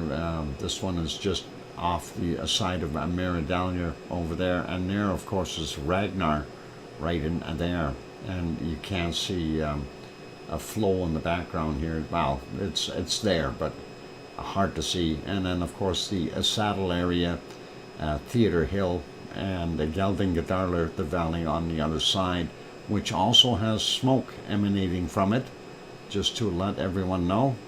We do see a fair amount of smoke in Geldingadarler, and that is something that makes you kind of go, are we going to see maybe something happen there? And the possibility of seeing an eruption in Geldingadarler again would be awesome. It is all part of that whole system. So for us to see, a reoccurrence, maybe right beside Ragnar, that is a possibility that we can't take that away from it. I've forgot how big Ragnar is. Yeah, Ragnar is somewhere around just 1,050 meters or something like that in physical size. it is huge. It's huge, and that's something, you know, when most of us were viewing it on a screen, a lot of people they don't think about how, you know, it looks like, okay, it's, you know, you kind of hold your fingers up and you say, okay, it's from there to there. Well, that's the top of Theater Hill, and that was 270 or 287 meters, if I think, if I got it right, something like that, 237 meters. But you know, we know that it's over 1,000 feet, and then we take a look at this is Stromboli, and it's still taller in the area. I think that's the tallest thing around, but still, it's a fairly large thing. When you stand up here and you're looking at the volcano erupting, you get the idea of how big it really is when you're actually there. So that's something to kind of ponder as well, because sometimes you don't get the perspective looking at video or a photo of how large something is unless you have something there for scale, and that's the big thing. Choppa incoming. I didn't see the choppa. I don't know where that is, but I missed it. Alex, I missed it. Anyway, Piton de la Fournaise is having a huge eruption in 2 places. Actually, Timothy, is it a new, or because it has Piton de la Fournaise has reduced down to 1, and I don't know how up to date your information is, but if it has now restarted in the second location, that is interesting. But we know that it started in 2 and back down to a 1, and then basically the flow that was heading towards the highway kind of ceased there, and we don't have any more info on it as of yet. So if it was doing more, then it will be new news to us. Mars says, Dr. Funk, there's an update from he thinks that most likely a place for the new eruption is close to the 2022 eruption site. So in other words, what you're saying is there's the 2022 eruption site right there. If we go to this shot, that is right there. And this is what I'm saying, and we're going to see an eruption here. That's where my pick is, and that's what I'm saying we're going to see. And the fact that we are seeing more and more smoke coming out of that area is very, very suspicious, right? Are we going to see it pop there? And we are definitely going to be keeping an eye on it, and hopefully we will see something. A 5 minutes till break. Boy, that break time comes along so quickly, Tom. Thanks for letting me know. Place your bets, please. Well, how about we make a poll? And let's see, we're going to have a poll. And the poll will be, will it erupt in Miradalier? Miradalier's west side. That will be the poll, and we'll see if that is going to work. Anyway, we'll see. There's the poll up top. Your other option, of course, is Little Ram. That might be the other location. But I'm thinking it's going to erupt right down in there, and that would be awesome. Let's see, Liz Markman Moyler, are you? Yeah, you're here. Welcome back, Liz. I haven't seen you for a while. Nice to have you on board. And lots of people are going on the yes side. I'm seeing those numbers popping in there very quickly. 20 votes already saying yes. 21 votes. Wow. Well, out of 21 votes, 82% are saying yes. So pretty cool, and like that. Let's see what happens. We'll let that run for the next half hour or so, and we'll check it and just before next break and see where we're at. So the question, of course, is it going to erupt over here on that portion, or are we going to see that happening around the backside of that hill over by a little ram? And that would be interesting. I'll take a what? Trifecta, LD, a little one, a little ram, and the lake area. Trifecta. Wow. Dude, that ain't gonna work. That's way too big of an eruption, and we only got 73 million cubic meters of magma in that magma chamber, so that's going to be pretty tough to do, and spread it a little thin amongst the entirety of what we've got. Now, something to mention though, the fact that we are somewhere around that 73 million cubic meter mark, that is more than what we had with the Siggy Fisher, and that was only about 63 million cubic meters if I recall correctly. So we'll see what will happen in our future. And yeah, dude, you have it absolutely right. Time will tell. Hello already at DrFox2000. And thanks for going south. I'm glad to have you on board. So let's do our thing here. I'm going to go take another break. And what? Like Nutella on toast, thin and dark. Oh, hang on, King. Don't you put your Nutella on very thickly? At least that's the way I used to do it as a kid. And we used to have Nutella in Germany way back when I was young. Anyway. All right, I'm going to go take that break. I'm going to put you back on the 4 view thing here. And, they are panning that camera around. That is cool. Oh, they moved it a little bit. Excellent. I'm happy they did. That one will show a little bit more down on the bottom here. So that's the area that is of concern. And I think maybe somebody told them, or they're listening to us, thinking about, hey, maybe we better keep an eye on where he's talking about. And we'll see. Hopefully, that'll all be good. Okay, you guys, for those good people who are here, if you haven't yet, hit that like button, give it a quick bump. Also, if you haven't subscribed to the channel, consider subscribing if you feel that we've earned it. And as I'm looking at the screen, I can see a second spot starting to heat up over there, a little further, a little closer to us in comparison to where the original one is. So we may, in fact, see something happening there fairly soon. We'll keep our eyes on the prize, you guys. And, yep, all right, I'm going to go take that. Gura just turned 27. Well, Gura's birthday is officially on the 27th, and we will work on that. Actually, let's see. That was supposed to be tomorrow, though. We'll, because I don't think he was born at midnight.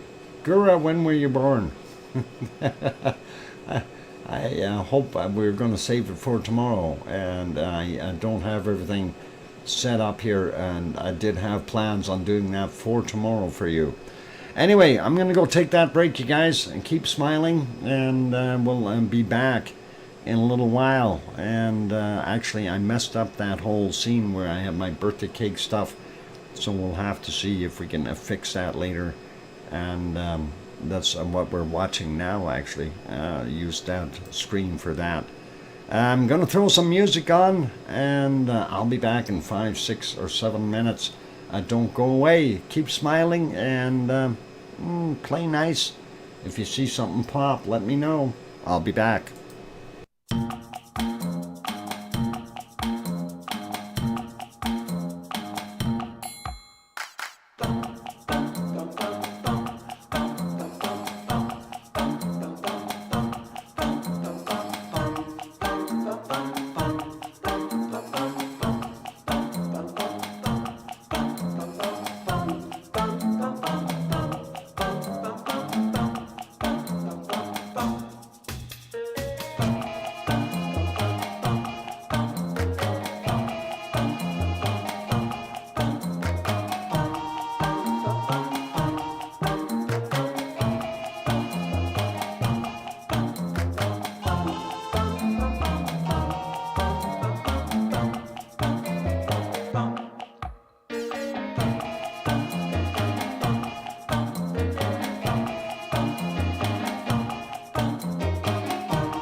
Okay, that microphone is back on. Welcome back to everyone, and I'm your host, DrFox2000. You're watching VolcanoX live stream, of course, and let's see. Thanks for the welcome backs from Mars 2028 and Sue and John and Oh Mummy of Hamsters saying welcome back, Uncle Doc. And thank you. Oh, hi, Sherry Hewitt, and welcome, and thank you for the welcome back. And thanks Kevin and King Colin and Hermione and Fluffy and Frajola. And I hear you, Dr. Fox 2000 from Sharon Stewart. All right, cool. Anyway, Wonky was saying, is that a new smoke spot? I was trying to get over to the other camera views there to see if we can zoom in on that one. And I'm trying to see where the heck I've got that screen actually at, and I don't know if we can view it from the other camera right now. This one is the V's are still a little too far over, but you can see that smoke plume on the side here, and with a part of a lens flare as well, kind of hitting there. The other ones aren't showing that. We're not seeing anything here at Little Ram, and that is what we've got on that side. The other side is this one looking at Kalir. Not seeing anything smoking or hot there either. So that brings us back to our place over here. Of course, we've got two spots there that are definitely showing some smoke, and well, we actually have three. There's one there as well. So is it possible that we're going to have something open up in here? Absolutely. And that would fall right in line with the existing fissure from our original stuff, and that is pretty cool to be able to see that. So very, very awesome to be able to kind of be in on this, and I'm hoping that we're going to see it erupt right in there. And we obviously will have one of the other camera views zoomed in a little bit on it so we can see what's happening once it does start erupting, if it erupts. Okay, and I hate putting that if in there, but that is usually what we'll take a look at. Anyway, looking at our little poll up top there, will it erupt in Maradownia Valley? We've had 66 votes. 65% are saying yes, 35 are saying no. We're going to leave that poll up there for a little while yet and see what happens, and we'll leave that go. Let's take a look. There was some questions earlier about Piton de la Fournaise, and we do have a report on that. And just gotta try to remember where the heck I stuck that. Yeah, too many windows open here, guys. And there we go. Let me get on that right page. And there we go. So thank you, Sue, for setting that in real quick. And that is, of course, the Piton de la Fournaise volcano in Reunion Island.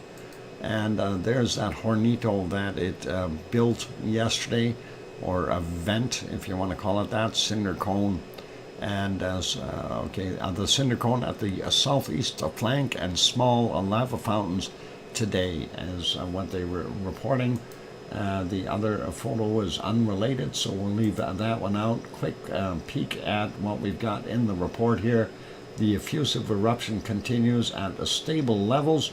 Emissions of incandescent liquid lava, low fountaining, and lava flows continue to ooze out from the spatter cone, forming above the only active vent, so it is only one within the original southeastern eruptive fissure. And the activity has been concentrated in the upper part of the Grandis Pentes area, I guess, Grandis Pentus, currently at 1,722 meters in altitude on the side of the mountain, basically. Most lava is going directly into the lava tubes occurring in the vicinity of the cinder cone. So it's not making it anywhere, and that's what we've got happening there. A current lava flow front position about 1.8 kilometers from the main road. So it still has a long way to go. The average discharge flow rate is approximate between 1.5 and 5 cubic meters per second over the past 24 hours, and they were using their hot vol CC platform to measure that. So that is interesting. There was a video here that they had in on that, and let's play that. I gotta turn that volume off for copyright purposes, but there is that cinder cone, and that was just a very quick video, but definitely showed what was going on, and hopefully, you know, for a spatter cone, that looks pretty cool. I'll play it one more time here, and you can see where it is exiting from that volcano. And that is it for that report. The other one I wanted to kind of go over here was Sicily and Mount Etna. Of course, a camera wasn't focusing very well today for some reason in Sicily, and that is kind of what we were seeing. Earlier in the day it was a little bit better, well, not by much. And so something wrong with that camera. They might need to get it focused. And this was a little further into the evening at 8:46 in the evening Sicily time. And okay, it was good. What happened? I guess it doesn't like the foggy or hazy times. Anyway, we are seeing smoke emanating from the primary vent up top on Mount Etna. Because of the way that smoke is drifting, it is really hard to make out if there is anything coming from the southeast vent, which is technically on the back side of this big cone. So I don't know. We know for a fact we're not seeing anything coming off of that one. Going to leave that one back on live. We're going to go to take a look at a couple of the other volcanoes really quickly, and going to make that one smaller so we don't burn too much horsepower. And let's see if I can find that real quick. And why did it stop? Oh, that is, oh, I'm on the wrong page. Darn it, and we got several that stopped. Where are we? There we are. Let's see if we have a stream or not. Nope, it does not look like, nope, not live right now. So Merapi is not live right now. We'll leave that be. We'll skip it, and we'll take a look at the next one, and that is going into New Zealand real quick. And Mount Ruapehu is not visible, so we will leave that be. We'll make that one smaller. I'm not going to worry about it. And the next place, of course, is the tremor chart for Taupo, and Taupo, of course, in New Zealand as well, and not too far away from Mount Ruapehu, just a little ways to the north. And as you can see, activity did wane a whole bunch, and that is where we're at right now. I don't think that's anything major going on there. Quite quiet. And here's the other sensor further to the north towards the Bay of Plenty, and we are seeing a decline in activity there on that one as well. So that is it for that area. Let's take a look at the other one here. And of course, everybody wants to go to the flea market, even if it is raining, and it is raining there. That is, well, the lake in the background, and that is the caldera for Taupo. And of course, this is the flea market, and that is happening there right now. Rain or shine, they're out there selling their fleas, and that's how it works. Anyway, typically I'll give a big spiel here and say thank you to Suncourt Hotel and Conference Center for providing this feed. Well, I'll still do that, but apparently it's not the greatest of views today. Usually you can see all the way across the lake, and sometimes you can see our wonderful Mount Ruapehu way off in the distance. So that's what we've got going on there. Sue is a what? A warbler? A what? Soprano? A warbler? A soprano? Huh? Huh? Okay, unfortunately I have to get ready for work now. I'll check in when I can. Have a great rest of the show. Thanks, Mars. You take care and be safe. Martian is taking off. All right. A warbler is a canary. Oh boy. And enjoy work, Mark. Okay, Mars. All right. Anyway, let's leave that be. I'm going to make that smaller, and we'll head to our next volcano. Maybe we'll see something at some of the other ones, and we'll get that guy back to normal. There we go. Put it back on here so I can find that in the future. Next one, of course, is what wasn't working before, and that one I should be able to see if we can have a look and see if we are live at Semeru or not. Going to refresh that real quick and just double check, and no, Semeru is not live today, so we will carry on. Take a look at our next one, Lava TV cabs there, and they are live. And that is in the Philippines on Luzon Island. Pardon me. And there you go. You can see the top of the cone, of course, throwing out some gas material, and looks like maybe a slightly kind of obscure phoenix cloud of some sort from a rockfall that has happened just recently, and we can see it going all the way down to about that point. If we back that up a little bit, I want to see if we can get just into that twilight zone where we can see the lava and still see it glowing in red. And there we are. There you can see some of that, and of course you can see that phoenix cloud still kind of hanging in there, but definitely some lava coming out of the top of that. If we go back just a tad further, it's a little bit more visible, and you can see the paths that the lava was taking out of the volcano's caldera. Looks like, though, that it is not just in the two canyons anymore. I think it is doing something similar to what we were seeing at Merapi, and that is starting to fill up those canyons.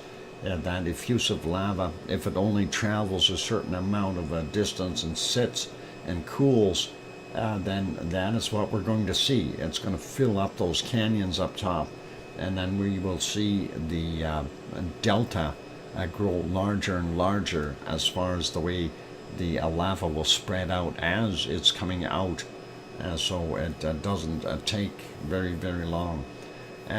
Silversmith is here. Welcome. I'm glad to have you on board. And who else popped in? I'm sure there's more. If I didn't say hi to you if you're here, I do want to welcome you. And of course, I'm your host, DrFox2000, here in Edmonton, Alberta, Canada. And do welcome all that come into the stream. So if I didn't see you sneaking in, we do say welcome. And hopefully you'll join us and stay for a while. Anyway, you see quite a bit of lava moving down the hill in this shot. That is pretty cool. Like I said, this is Mayon. This is from approximately an hour and a half ago, and that is what was happening there. This, of course, brought to you by Lava TV Cabs. If you haven't gone over and subscribed to them, I'm going to copy and drop that link for this stream in there right now. Go over and subscribe to them. Tell them in a message, that Dr. Fox sent you over, just so they know where that traffic is coming from. And if we go back a little bit further in time here, we just see it was darker and that glow was doing its thing. I didn't see too much more there. Of course, the conditions there for seeing the volcano are not the greatest at times, but hey, it is what it is. Let's put it back on live. That is the current shot, and we'll give them a thumbs up just to keep them happy. Let's make that one smaller. I'm going to take a look and see if we have to all meditation on with a stream or not.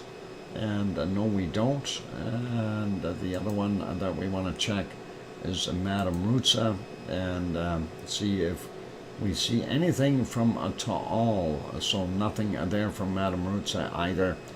I'm going to put it back to here, and 5 minutes until Pepsi time, and I'll try to hit that this time and instead of yakking too much. Let's see if we can go. I want to just kind of a peek at the other one again here, and that was a Stromboli. I did see it erupt again, and I was hoping that we'd see a little bit more action there when I was watching during the last break. So it did have another plume, but I don't believe we're going to see anything too major coming out of it right now. And there it is. Yeah, you can see some of the stars in the background. Of course, you can see on the thermal there is a pool of lava sitting in that caldera up there, and there's the other thermal shot down here, or well, it's up on top, and we got kind of mixed up, but that's okay. And we do have the two active vents, so this vent as well as the other one in the back side here are both active. So that's what can happen. They can shoot off at any point in time, and hopefully we'll see a plume, maybe not. Okay, it is just about break time. Let's put you back on Iceland, and we'll keep an eye on that, because I was hoping we're going to see an eruption today, and we haven't seen it yet. I'm hoping we're going to see. On our way back to the hotel, very tired, was a long day. Yvonne, what's your synopsis? Are we going to have an eruption today? I'm curious, or are we going to have to wait till tomorrow? And I'm hoping that you're going to say it's going to blow today. I know, there's no way you can tell us. Since 4 a.m., now it will pop. Yeah, of course. No, once Yvonne gets dinner and all relaxed and sitting back, that is when it's going to pop. It's not till then. She says, I honestly, I don't know, sorry. Yeah, and you know, that Yvonne, that's an honest answer. Thank you. And that kind of lets us know where we're at, and the unpredictability of volcanic activity. And that is the biggest thing that we have to keep in mind. Volcanoes don't do what we want them to do. They do what they want to do. And of course, there I'm yakking, and there's my eruption from a Stromboli. And I figured I'd get it switched real quick. At least we got to see half of it and turn it. Okay, so that was pretty cool. All right, that is Stromboli doing its thing, and that is a volcano Yvonne really loves, right, Yvonne? As long as it's not throwing rocks at you. Anyway, I'll leave that alone. Okay, I'm back to the other shot. We'll leave it there. And Yvonne, get yourself some good rest and a dinner, and do what you need to. And join us if you want later on after you've relaxed a bit and rested up just a tad. I'm going to go on a break, ladies and gentlemen. We're going to keep our eyes on the fries, if you will. And we're going to continue to monitor what's happening. And of course, we do have two cameras kind of pointed in the same general direction, but this is the area that on the lower right-hand camera. That's the area that I'm thinking we're going to see that eruption. It may happen there, it may not. It may happen over behind that hill or beside that one.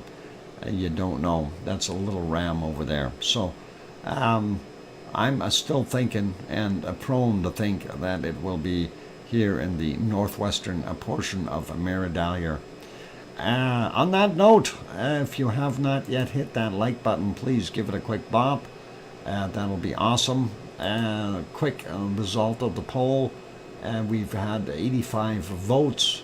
85 say yes. 60% say yes. There for Meridalia eruption. The other 40% say no. And that's an interesting split. Let's end that poll for right now, and we'll leave that be. I'm going to go for that break. Keep smiling, and don't go away. We got more to come after the break. I'm your host, DrFox2000, here in Edmonton, Alberta, Canada. Hit the like button if you haven't done that, and subscribe if you haven't done that. I'll be back in 5 minutes. Thanks.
Okay, I've got that microphone back on, and someone was saying that top cam on the left wasn't running, and I looked at the time, it wasn't moving, but then I moved my mouse over top of it and it started going again.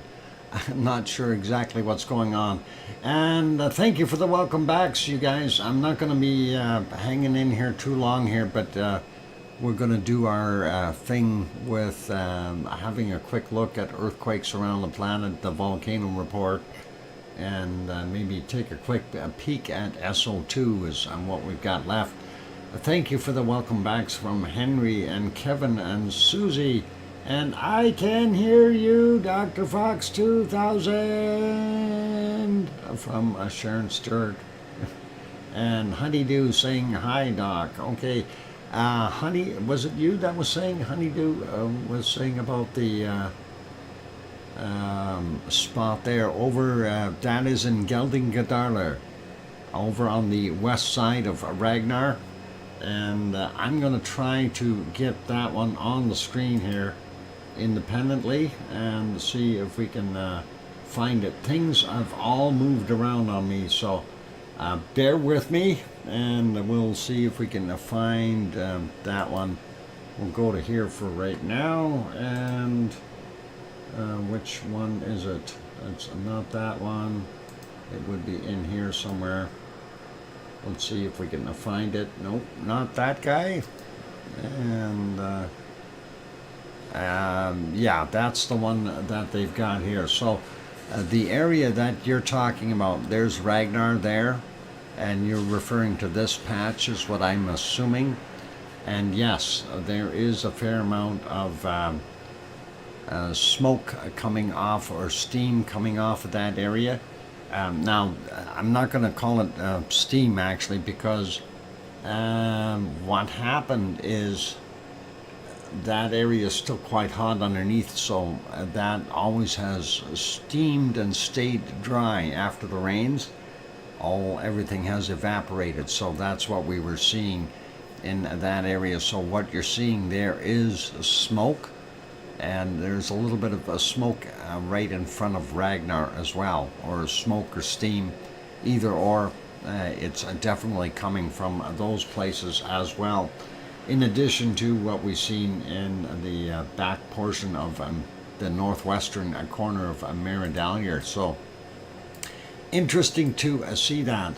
Yeah, that's the discoloration on the ground, and it's emitting something intermittently. Actually, it's not just intermittently, Honeydew. It's been doing that for quite a bit.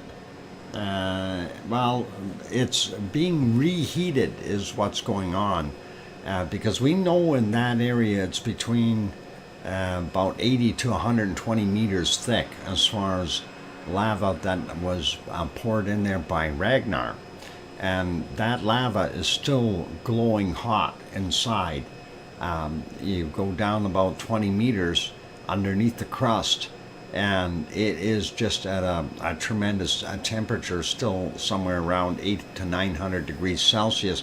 It hasn't cooled off. It is still glowing. So when we consider that fact, even if the bottom has cooled off or solidified by 10 meters or so, that could have been heated up again from the temperature underneath. Additional things that can reheat that area, of course, is if you have quakes and you've got rocks rubbing together, that generates heat as well. So these are all things to add to the equation, and I'm sure there are other things that you want to throw in there as well. But you know, chemical composition, etc. But for the most part, yeah, that area definitely showing some signs of smoke. Same thing with on the edge of Ragnar, especially over here on this side where Bob is buried, right on the edge there. That is the area that is smoking. So, you know, is it possible that it's trying to use Bob's old pipes as a way to come up? You never know. And Tom Caruso also popped in. Or, you know, if it uses Ragnar's old pipes, that's another one that we don't know. But that fissure is 8 kilometers long in length, 7.5 to 8, and of course it could erupt anywhere along that fissure or in multiple places at the same time if it gets enough get up and go all at once. If that magma chamber is overfilled and starts to build pressure, then that is something to consider. So a few hours back it was at 73 million cubic meters of magma within that chamber, and it's estimated for it to be 75 million cubic meters in size, and it's been pouring in there at 88 cubic meters per second. And I don't know how far away from being full is it, or is it full already? This was like 5 or 6 hours ago that we talked about the volume of that thing and the flow rate. So that's something to consider there, definitely. Anyway, yeah, so we're going to keep an eye on what's going on here. Of course, today's stream is more dedicated to Iceland because of the activity, and of course we all want to see the actual birth of a new volcano. So we are trying to keep it there.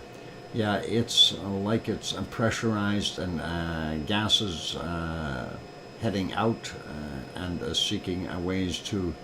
Yeah, thanks for the insight, Doc. Yeah, and that's the whole thing. If we have enough pressure, and this is where we got to kind of be a little bit kind of on the optimistic side. Are we going to see a little bit of an explosion? An explosive eruption?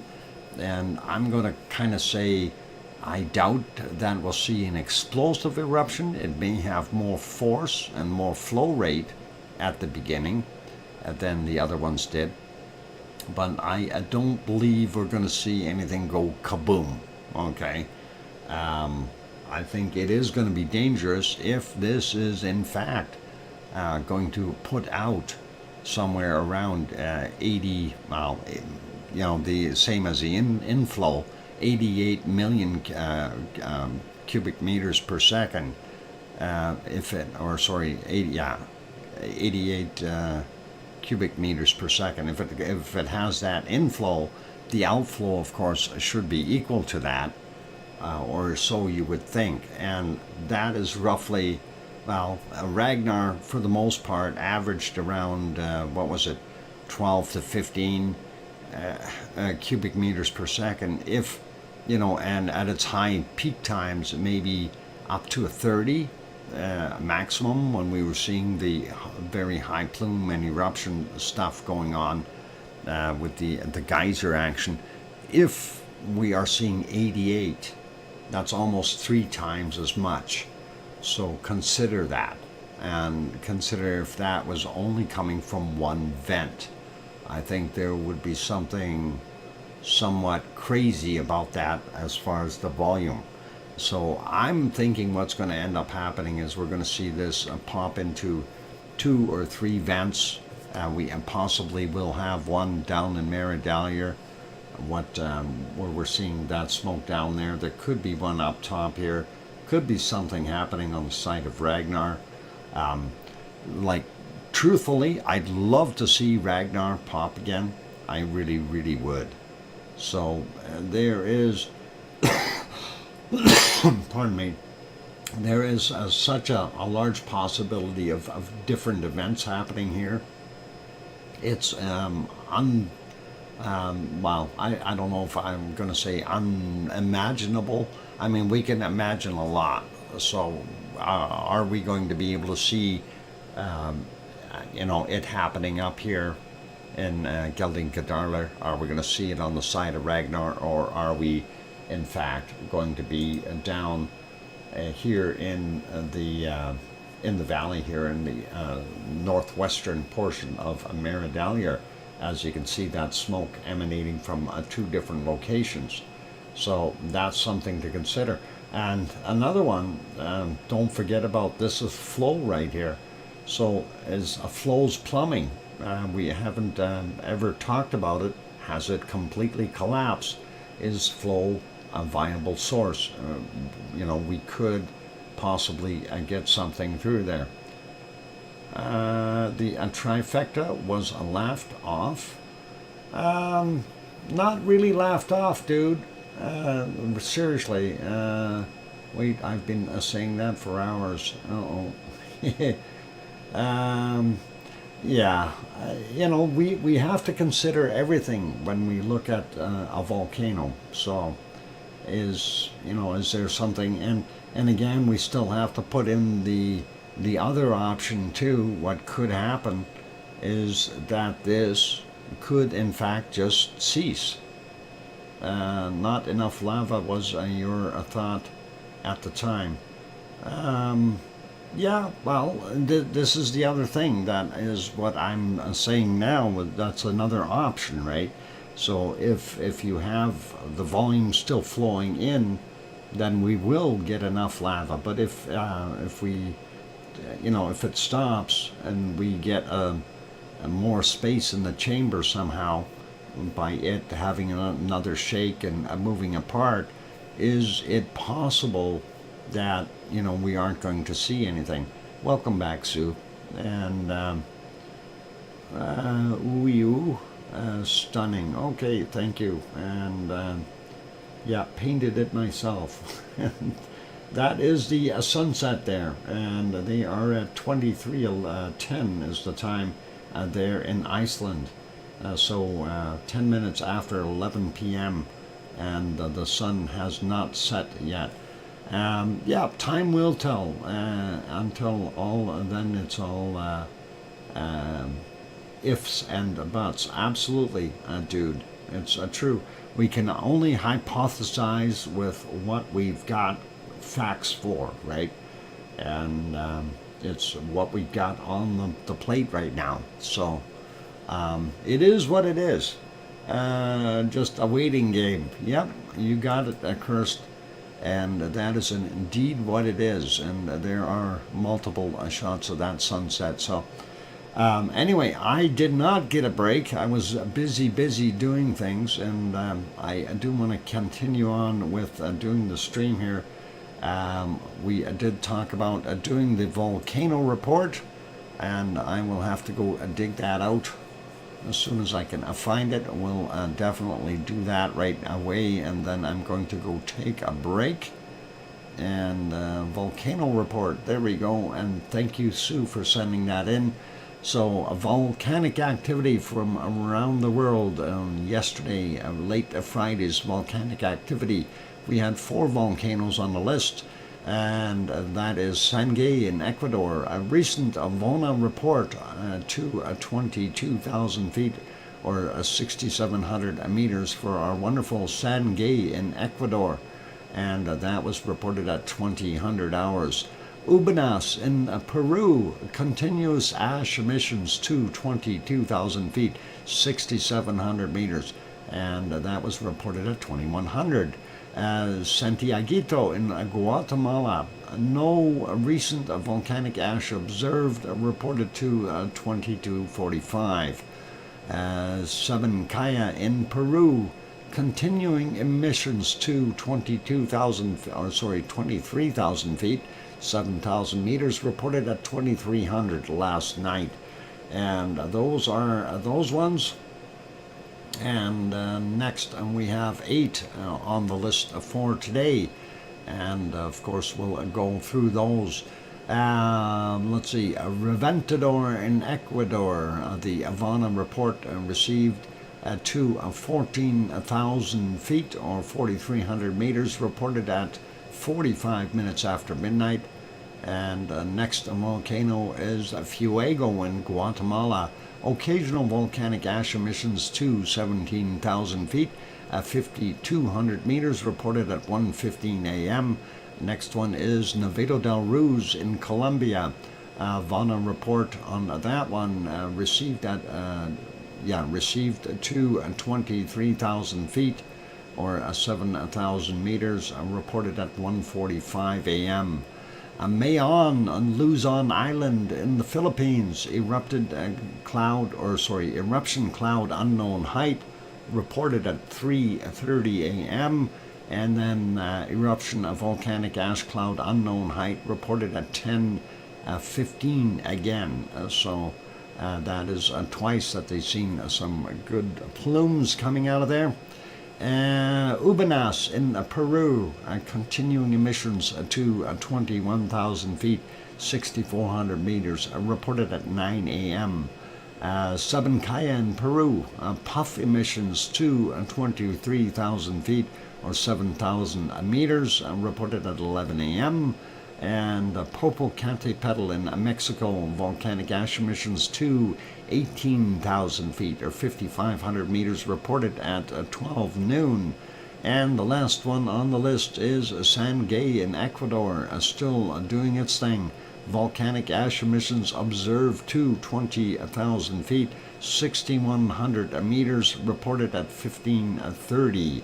And that is our wonderful volcano report. Thank you again, Sue, for sending that in.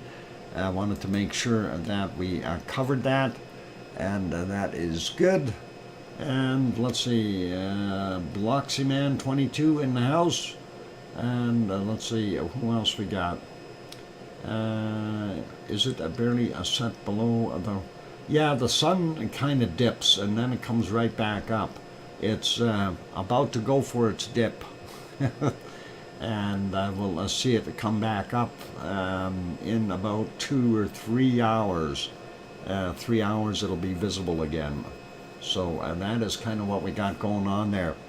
Anyway, because I don't want to run the show on too late here, I will leave the stream up and running to just underneath that 12-hour mark. I am seeing a really odd lens flare right down there. Let me just go on that camera directly, and that looks freaky. Almost looks like lava coming up. A fountain. If it only was, we'd be in heaven, right? That is a lens flare, you guys. Do not look at that. That's not lava spurting out of the ground. Darn it. It is a lens flare. And just so I know, somebody's going to ask, what's going on? How come I see that? I'm seeing a glowing light on the bottom left of the screen. Yep, and that is the glow. That's a lens flare because of that beautiful sunset and the angle to there and back to the camera. We're seeing it, and I hope that is explained. And good night, Wonky Donkey. You take care, and all the best. And Piggy, are you going to bed? I thought you were in bed already. Good night, night, all. Piggy, try to get some more sleep. That might help you out. Good night, Piggy, and hugs again, and get some peaceful rest. We'll email you if it pops. Okay, how about that? Anyway, let's we had a look at that. Let's go over. I did get my earthquake screen back on, so let's have a quick look at the earthquakes around the world. And I just got to find where the heck that is. And there we go. And let's look first off. Kamchatka Peninsula. We do see one there. A 4.3, and that's from a 6:02 this morning. 143 kilometers down. So that is right down near. What is it? I'm trying to think of which volcano is it. Karimsky is down there. Karimsky. There we go. Never mind. I figured it out. And we do see a small one off of Vancouver Island. That is a 2.3. And I hope that's not too far away from Bob. I doubt that he'd feel that, though. It's quite small. Going down the coastline a little bit more, we do see this one, a Mexican area, 4.4. And that came in at 8:46 this morning, 50.3 kilometers down for that. Still ongoing activity over in the Puerto Rico area and Dominican Republic on the other side. Small quakes though, not going to worry about them. We have this one, 4.3 off the shore of Chile, and that is from yesterday, 21:52. is the time on that, 60.2 kilometers down. Nothing down here in the South Sandwich Islands. And let's see what else we got. Going over here. This is maybe the one we were looking for yesterday or a day before on the map. It is too. And that was a 4.2 that happened on the South Island there. And that is interesting. 113.4 clicks down from the 6th at 1:47 a.m. And that is in the southern island of New Zealand. Looking at this other stuff here, this is a Kermadec Island region, and we've got 4.6 happen today at 10:09 our time, 395.9 kilometers down. Next one is over here in Tonga, 4.0, still in that same spot where that swarm's been happening, and that one's yesterday's at 23:20 from 19.3 kilometers down. And let's go to Papua New Guinea. We've got one here, 4.9. 8:10 is the time on that one, 41.6 kilometers down. Banda Sea area, or Timor-Leste, 4.4 there in Indonesia, 6:33 a.m., 177.7 kilometers down for that one. This other one, Banda Sea, 4.4, 7:06 this morning, 310.7 kilometers down for him. And out here on the ridge, 4.4 for 5:44 a.m., 10 kilometers down. And that, of course, is the subduction zone for the Indo-Australian plate. They're going onto the Eurasian plate, or whatever they want to call it over there. I think they have a subplate name, but that's okay. That's what's going on, and let's go with this one here, 4.7 Indonesia, and that's 6 minutes after midnight, 51.2 kilometers down. Moving up the ridge a little bit more, we see 4.5 here, and that is in the Philippines, 4:13 a.m., 10 kilometers down for him. Taiwan area's got one here, 5.1 from 15:22 today, 10 kilometers down for that. Sizable quake. And this one off the coast of Japan, 4.3. Yesterday's at 22:37, 59.4 kilometers down. And that brings us back to the Kamchatka Peninsula. We already looked at that. And looking down on the bottom here in the Indian Ocean, don't see anything there. Nothing in Tajikistan or China. Looking pretty good. And we are not seeing anything there in Turkey, which is really nice for those people. We do have this one here, though, in Greece, and that is a 4.8. And 8:02 is the time on that one, 10 kilometers down. And let's take a look, see what else we got going on. Look at that, we got a 4.4 that came in. They're calling it a 4.4 from 11:57 there in Iceland, 101.3 kilometers down. That's fairly shallow, that. And that is pretty interesting looking. I wonder which one that actually was. The 4.5, and they've reduced it maybe. Could be that one. I do want to point this one out here. We do have another one in between Jan Mayen and Svalbard up here. And they call that the Greenland Sea area. That one was from yesterday at 21:01 at 10 kilometers down for him. So gives you a pretty good idea of what's going on around the world with earthquakes, and those are not bad. And we don't see as many there in Iceland on this map as what we do on the Icelandic map, of course, because that is a little bit more up to date with everything there. In the past 6 hours, though, there in Iceland, we've had 456 quakes. So it's stepping it up. I mean, it was around 330 earlier, a few hours back, and it's now up to 456 again for a 6 hour period. So it's stepping up its quake production, and that is a good thing. And all cool. We'll see. Maybe we'll see something pop just anytime soon. Quick peek though, I wanted to look at Hawaii as well. I don't think there's too much going on there. We're not going to spend a lot of time with this. I do see one that's not too far away. This is Kilauea right there. 1.7, 17 minutes after midnight, 1.6 kilometers down. And I'm wondering if that's got something to do with the magma that's disappeared, or lava. We do have a couple up here. We got one up on Mauna Loa, 1.8 from 8:14 a.m., 3.5 kilometers below sea level. And then we've got this one is 1.7 from 11:40 at 3.6 kilometers below sea level. Anything further north? No, we don't see anything. We do have this one over here, 1.9, and that's from 7:25 a.m. That's 400 meters above sea level, but that's still well below the ground level. I'm not sure exactly how high or thick that island mat is right there, but that is what we're seeing. Okay, looking at the Pahala area, the Pahala quakes are typically between 26 and 37 kilometers down, and I won't mention the depths for right now, but let's look at these. 1.7 from 10:34.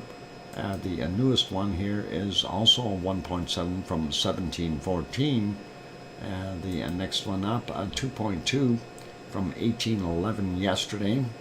This one is a 1.9 from 8:10 today. And then we go over in the other region, this one just off the coast, 2.0, 3 minutes after midnight. This one here is a 1.8 from yesterday at 20:51. And this one here is a 2.2 from 20:25 yesterday as well. So relatively quiet there from what we see. Nothing really huge or big. And that's probably what it is. And I'll leave it as that. So that's our Hawaii stuff. A real quick peek at the Canary Islands, if that will load for me. And we wanted to see if we have anything. I see over here between, Gran Canaria area, we have had a couple bigger quakes.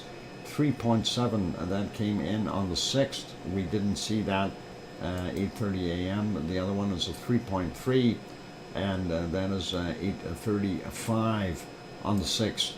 So a couple of new larger quakes there, and then we see another one, a 2.1 from today at 20:41, just off in the drop off, I guess is what we'll call it, where it goes down into the deep, and those may be little landslides or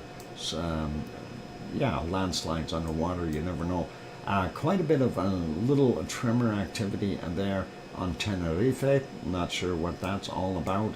But let's zoom into La Palma because that's where we want to be. And we do see this larger quake here, and that is from the 6th as well, 2.1 from 11:47 on the 6th, and that is sizable. And we'll take a look here. The other ones, and this is up on the ridge, came in yesterday, so there's nothing from today. These other ones are all from, this is yesterday's, and this is 2 days ago.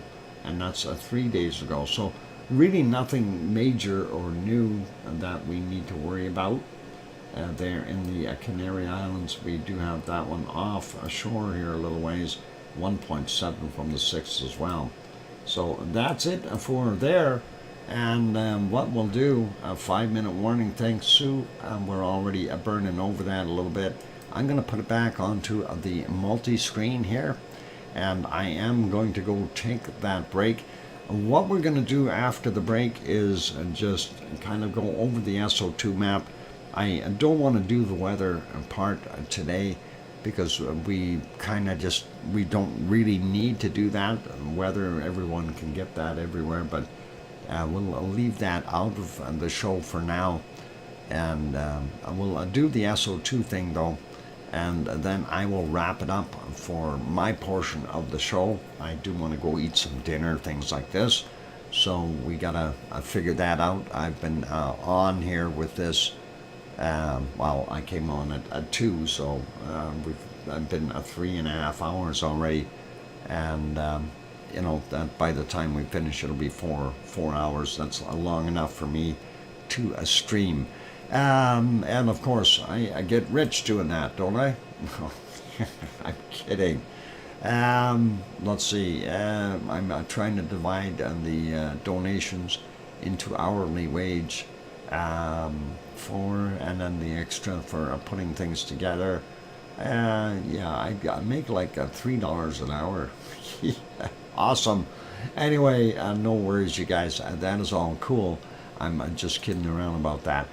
So yeah, let's leave it there. I'm gonna go take the break, and we want to keep an eye on what's going on, and hopefully we are richer than your stream dog. Yeah, you're richer with it, with the information, and you know, I don't do this for the money. Before income tax, Doc. Yeah, that's right. So after that, it's about half of that, Tom, isn't it? Isn't that the tax rate, about 50%?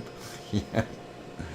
Oh, and that is very true. The take tax, no matter what. And yeah, that's something that is set up on here, just so you guys know. The YouTube does its thing. They have to declare that income, and the taxman taketh his portion. So there's no such thing as tax evasion. They get you before you even walk out the door. Anyway, lots of fun. Okay, I'm gonna go take that break, you guys. Keep smiling, keep an eye on what's going on, and here comes some music.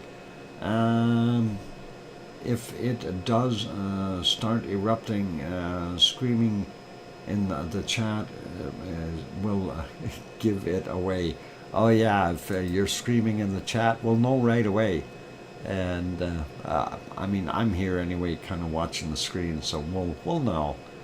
All right, we'll try to keep all the cameras going. I see that one stalled again.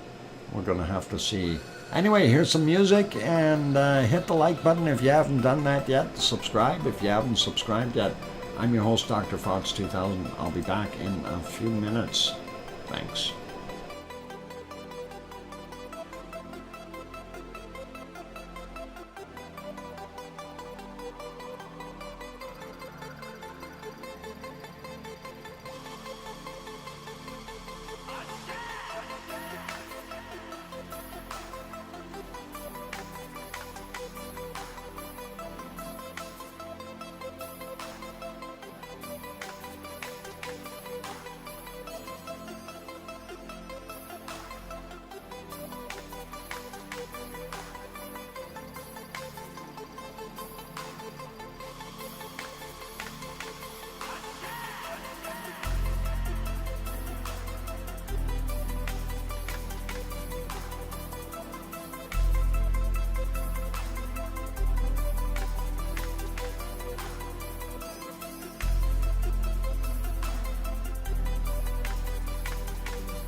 microphone is back on. Dude, I read your report there. It says 2 reports have been received about rock falls north and west of Cliffarvitten, if I said it right, the lake area. The Civil Defense directs people to stay away from the area and to be careful if they need to go there on another level. Okay, so pretty cool. Anyway, yeah, stay away out of that area for right now. Rock falls. They haven't shaken that much lately, so that's very, very likely that we could see some stuff happening. Anyway, Tom, I see it looks like your area has 3 or 4 smokers, Doc. And yep, you're right, they do look like there's at least 3 out there, Tom, from what I can see. Thank you, Sue, for the welcome back. Thank you, Cananesca's Country, from the welcome back as well. And I hear you, DrFox2000, from Sharon Stewart. Rev.is just had a 4.2. We'll see it pop onto the map in a second or two. And thank you, Oh Mummy of Hamsters. And let's see, yeah, all good. So, yeah, real quick peek. Well, first, I just want to point out that rockfall area. If we zoom in here on that map, let me see if I can find the map. There we go. And, you know, if they're saying stay away from that area, is that the 4.2 that they just had? No, that's from a little bit earlier. That is, at least they're reporting it now. That one is from earlier, I think. Okay, anyway, the area you want to stay out of course, is up in the northern portion here, and that area. So if you are going there for any purpose, be careful. You know, rock falls are imminent. Yes, and just look around, absolutely. And that is a pretty good warning there. We got another brand new quake right there, a 2.2. Happened 5 kilometers down, 2340 is the time on that one. That is, where's the Kaleer? There's Kaleer over here, so a little distance to the northeast of Kaleer for the latest quakes. Anyway, interesting to see, but we'll definitely be keeping an eye on it. I want to see where things are happening, so all cool. Anyway, let's get over to the SO2 map, and that one is really not anything too crazy. Linda Shoof throws in a $10 super chat. Thank you very kindly, Linda. And that is awesome. Linda Shoof, and 10, there we go. Appreciate the super chat. That is very kind of you. 175727, okay, is that the one? Then that other 4.2, yep, and that's the one, and that is a 4.2, 1.1 kilometers down. So, and that one happened. Let's see if we can pinpoint it a little bit better.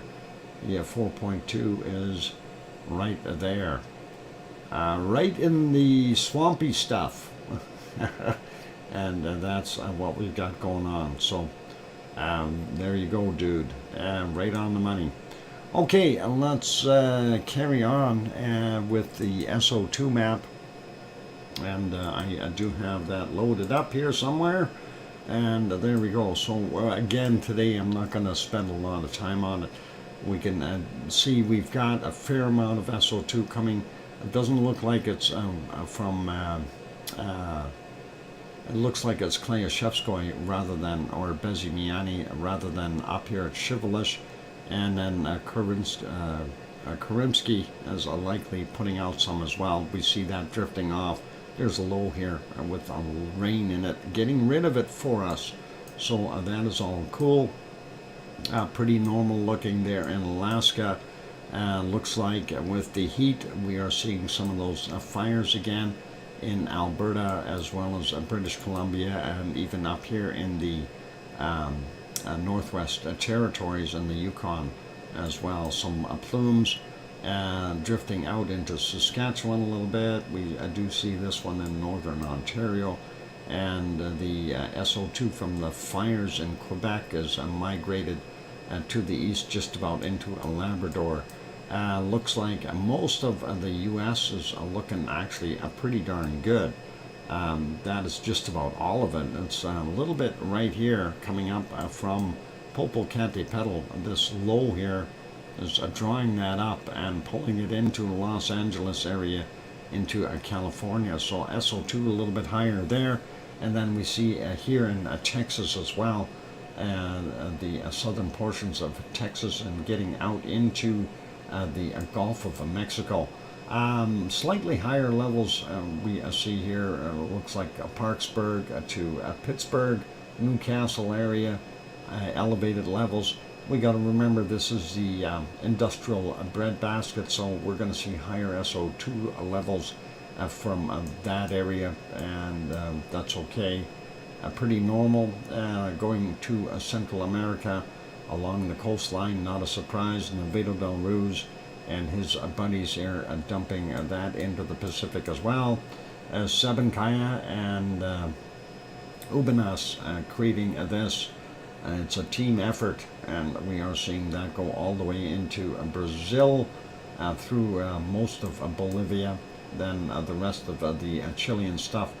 Pretty normal, floating through Argentina, as we've seen many times before. Nothing really emitting from Michael volcano down there. We do see White Isle volcano here north of New Zealand doing its thing. Not so bad from the coking plants or the refinery there in Australia. And looks like Tofu is still doing its thing. A little lighter area there from Yasur, not as heavy as it was before, but up in the northern area of Vanuatu, Gawa and Aoba are continuing to do their thing.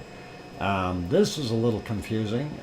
Looking at what we've got, we go Manam is active, but I don't know what else is causing that plume. Do we have something happening there, a fire perhaps, or some other volcanic activity? Nothing has been reported yet.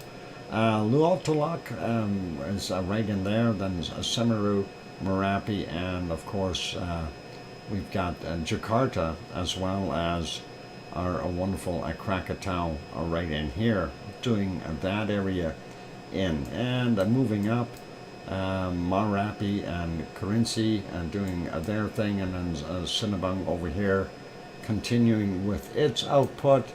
Ibu and Dakono still working away, moving up into the Philippines. Mayon, and I don't even know how much is coming out of Bulusan. I haven't heard much as of late. Taal volcano right there. So Taal is off-gassing, as well as we're getting a bunch of people pollution in the area as well. So that adds to the whole thing. But Taal looks like it's doing a little bit more today. Taiwan pretty heavy today, and we do see this plume coming off of Suwanoshijima. There we go. And Sakurajima is here doing this area, and then of course we move up a little bit and looking at ASO. We're not seeing any real heavy output from ASO today.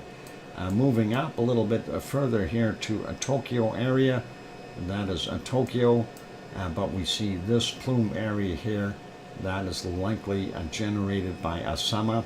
Asama-san is definitely an active volcano. We'll see what happens in the future with that one. We may see an eruption sometime. That'd be interesting. India, pretty normal for what we've got going on there. Madagascar looking clean as a whistle. We see this stream here. That is coming from the gold smelting plants there in South Africa. DR Congo area definitely putting out with their two volcanoes, as well as the coking plants. and still too hard to tell if RTVE is in fact off-gassing. We do have a bunch of oil refineries there in Saudi Arabia, Kuwait, Iraq, and Iran, and that is really messing things up in those areas. And then we see that plume going all the way down into what is that, Libya, and there we go. That is coming from Mount Etna.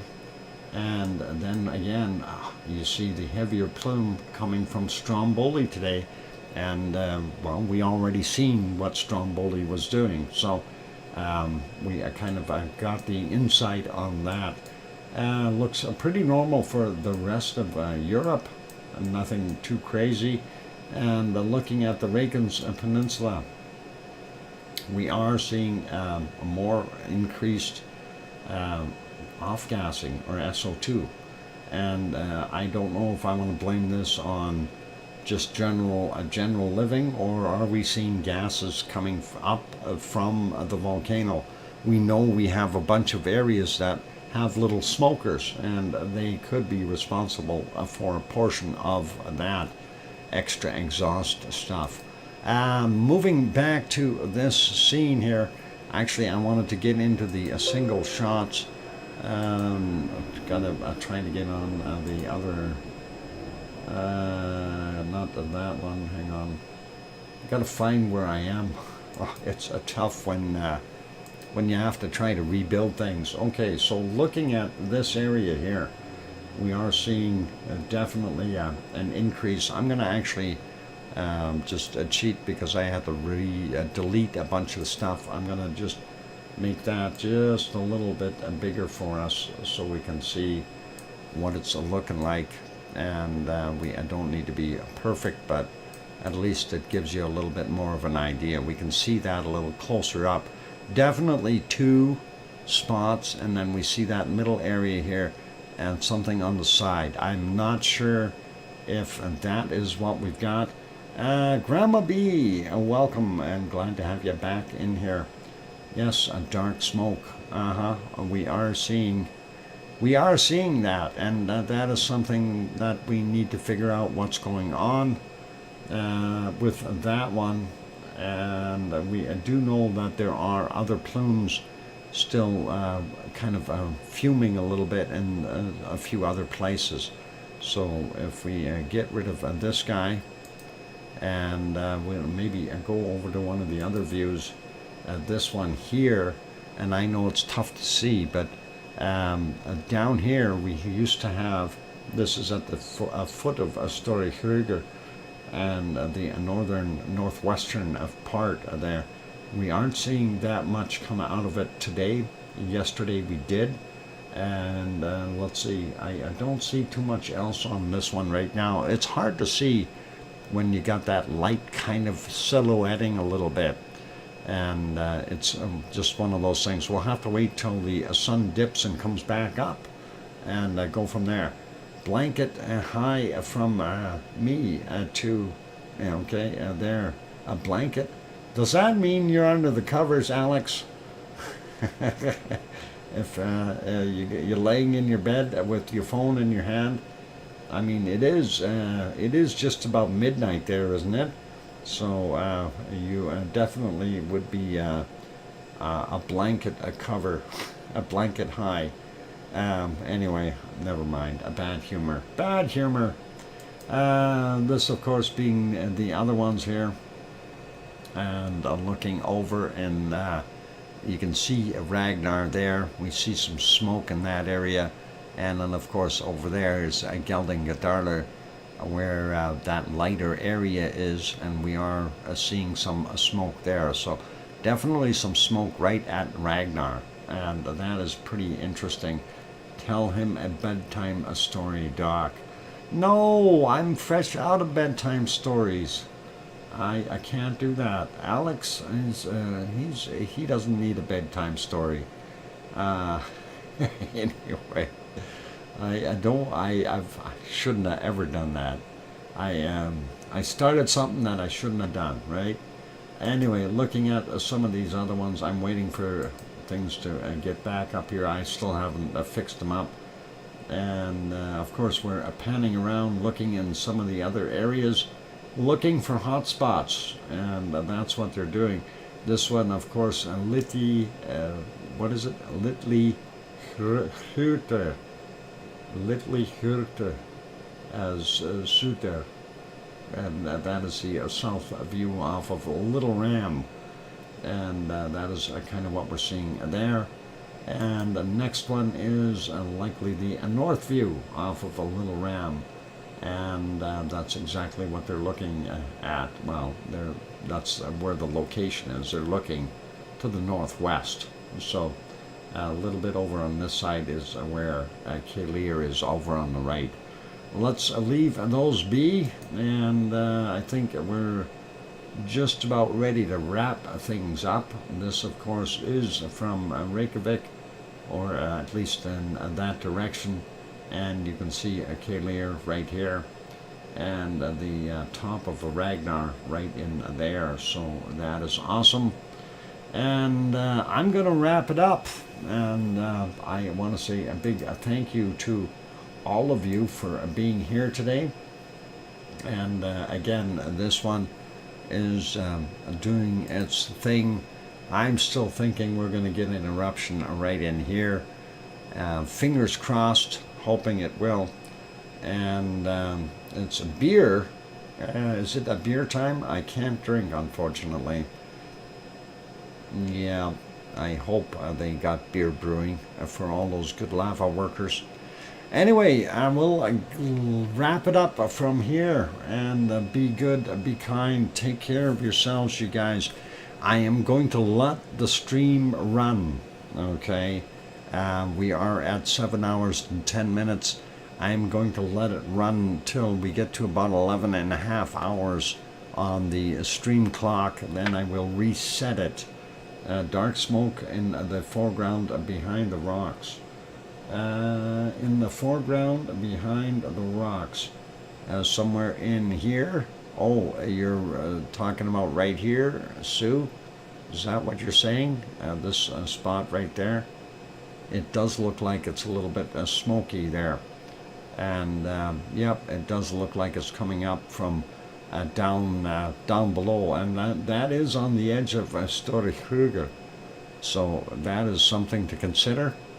If we look at one of the other shots, that if we, let's see if we get rid of that there. So that is a little bit further down here along the side of it. This camera is in a slightly different location. So, and there's a story shooter there. So there you go. Anyway, let's leave it back on that one. That, of course, is where I'm predicting it's going to blow, but we'll see what happens. Anyway, time to wrap things up, and I thank everyone for being here today. And we're going to go through the list of super chats today, and that is very, very awesome from all of you. And Gura26 threw in 2 Swedish kroner super chats. Thank you very kindly. Sharon Stewart gifted a 10-pack of memberships. Some guy named DrFox2000 gifted a 10-pack of memberships. And then Piggy gave a super chat. Scott Hartman threw in a super chat. Piggy threw in a second super chat. Scott Hartman gifted 1. And Matt Jen Butzler gifted, put in a small super chat, as well as Linda Schoof threw in a super chat. Thank you very much for that wonderful support to all of you. It is appreciated, and of course, doing it like I've mentioned before. This isn't about getting rich off of the stream. My goal is to create a happy lava family and keep that together. And I'm sure you guys know there've been days, 3-4 days in a row where there were absolutely no super chats and things like that. And you don't hear me jumping up and down about it. I still keep coming back and doing the show because I feel it's something that, it's a passion to be able to share this information and have the group together. You guys are also, all awesome. You have done that, Doc.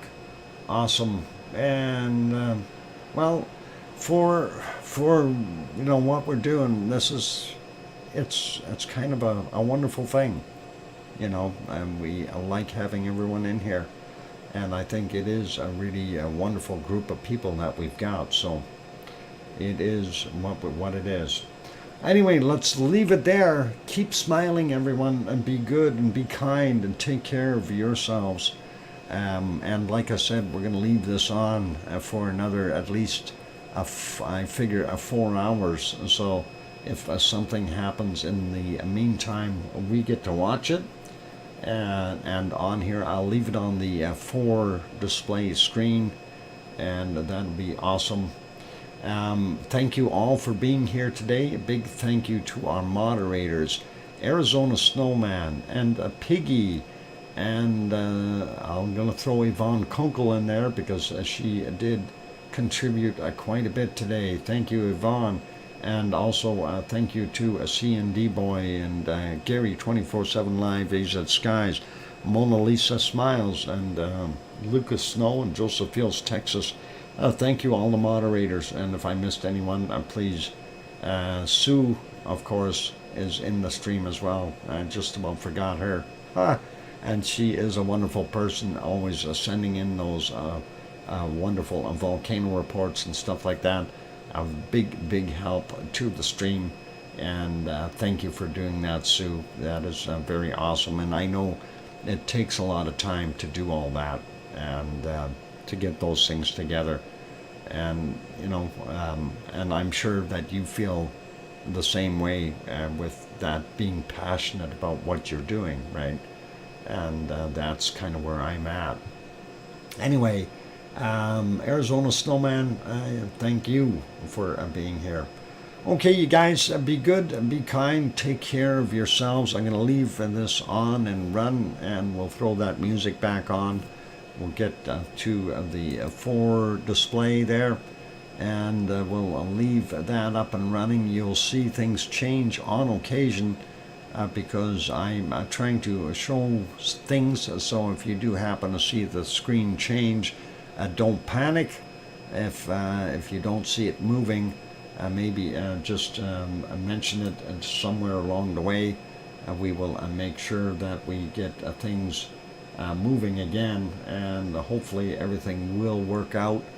I'm just looking at the clocks there. Yeah, everything is moving right now. So anyway, that's it for today's stream. And of course, stream hours in a way are kind of out to lunch right now because we're leaving it run and waiting for the anticipation. But the actual show tomorrow will be on at 2 p.m. Mountain Time, just like always, like today for the weekend shows. But we'll likely be streaming anyway ahead of time because of what we do. And on those notes, it's time to go. So, and again, take care. Thank you, everyone, for being here. Thank you to all the members. Thank you to the entire Lava family.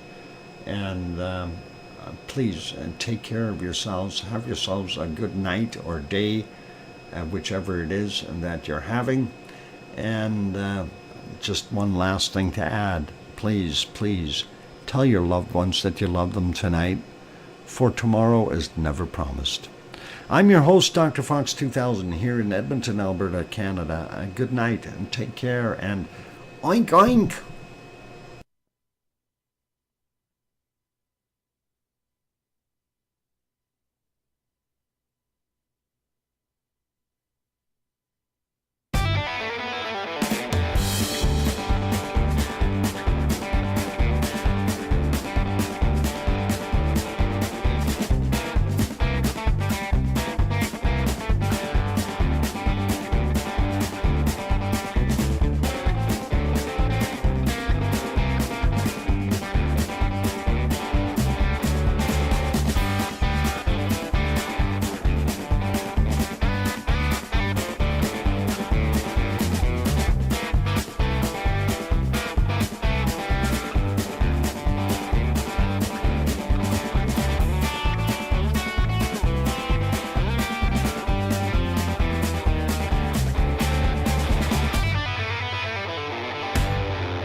Bye.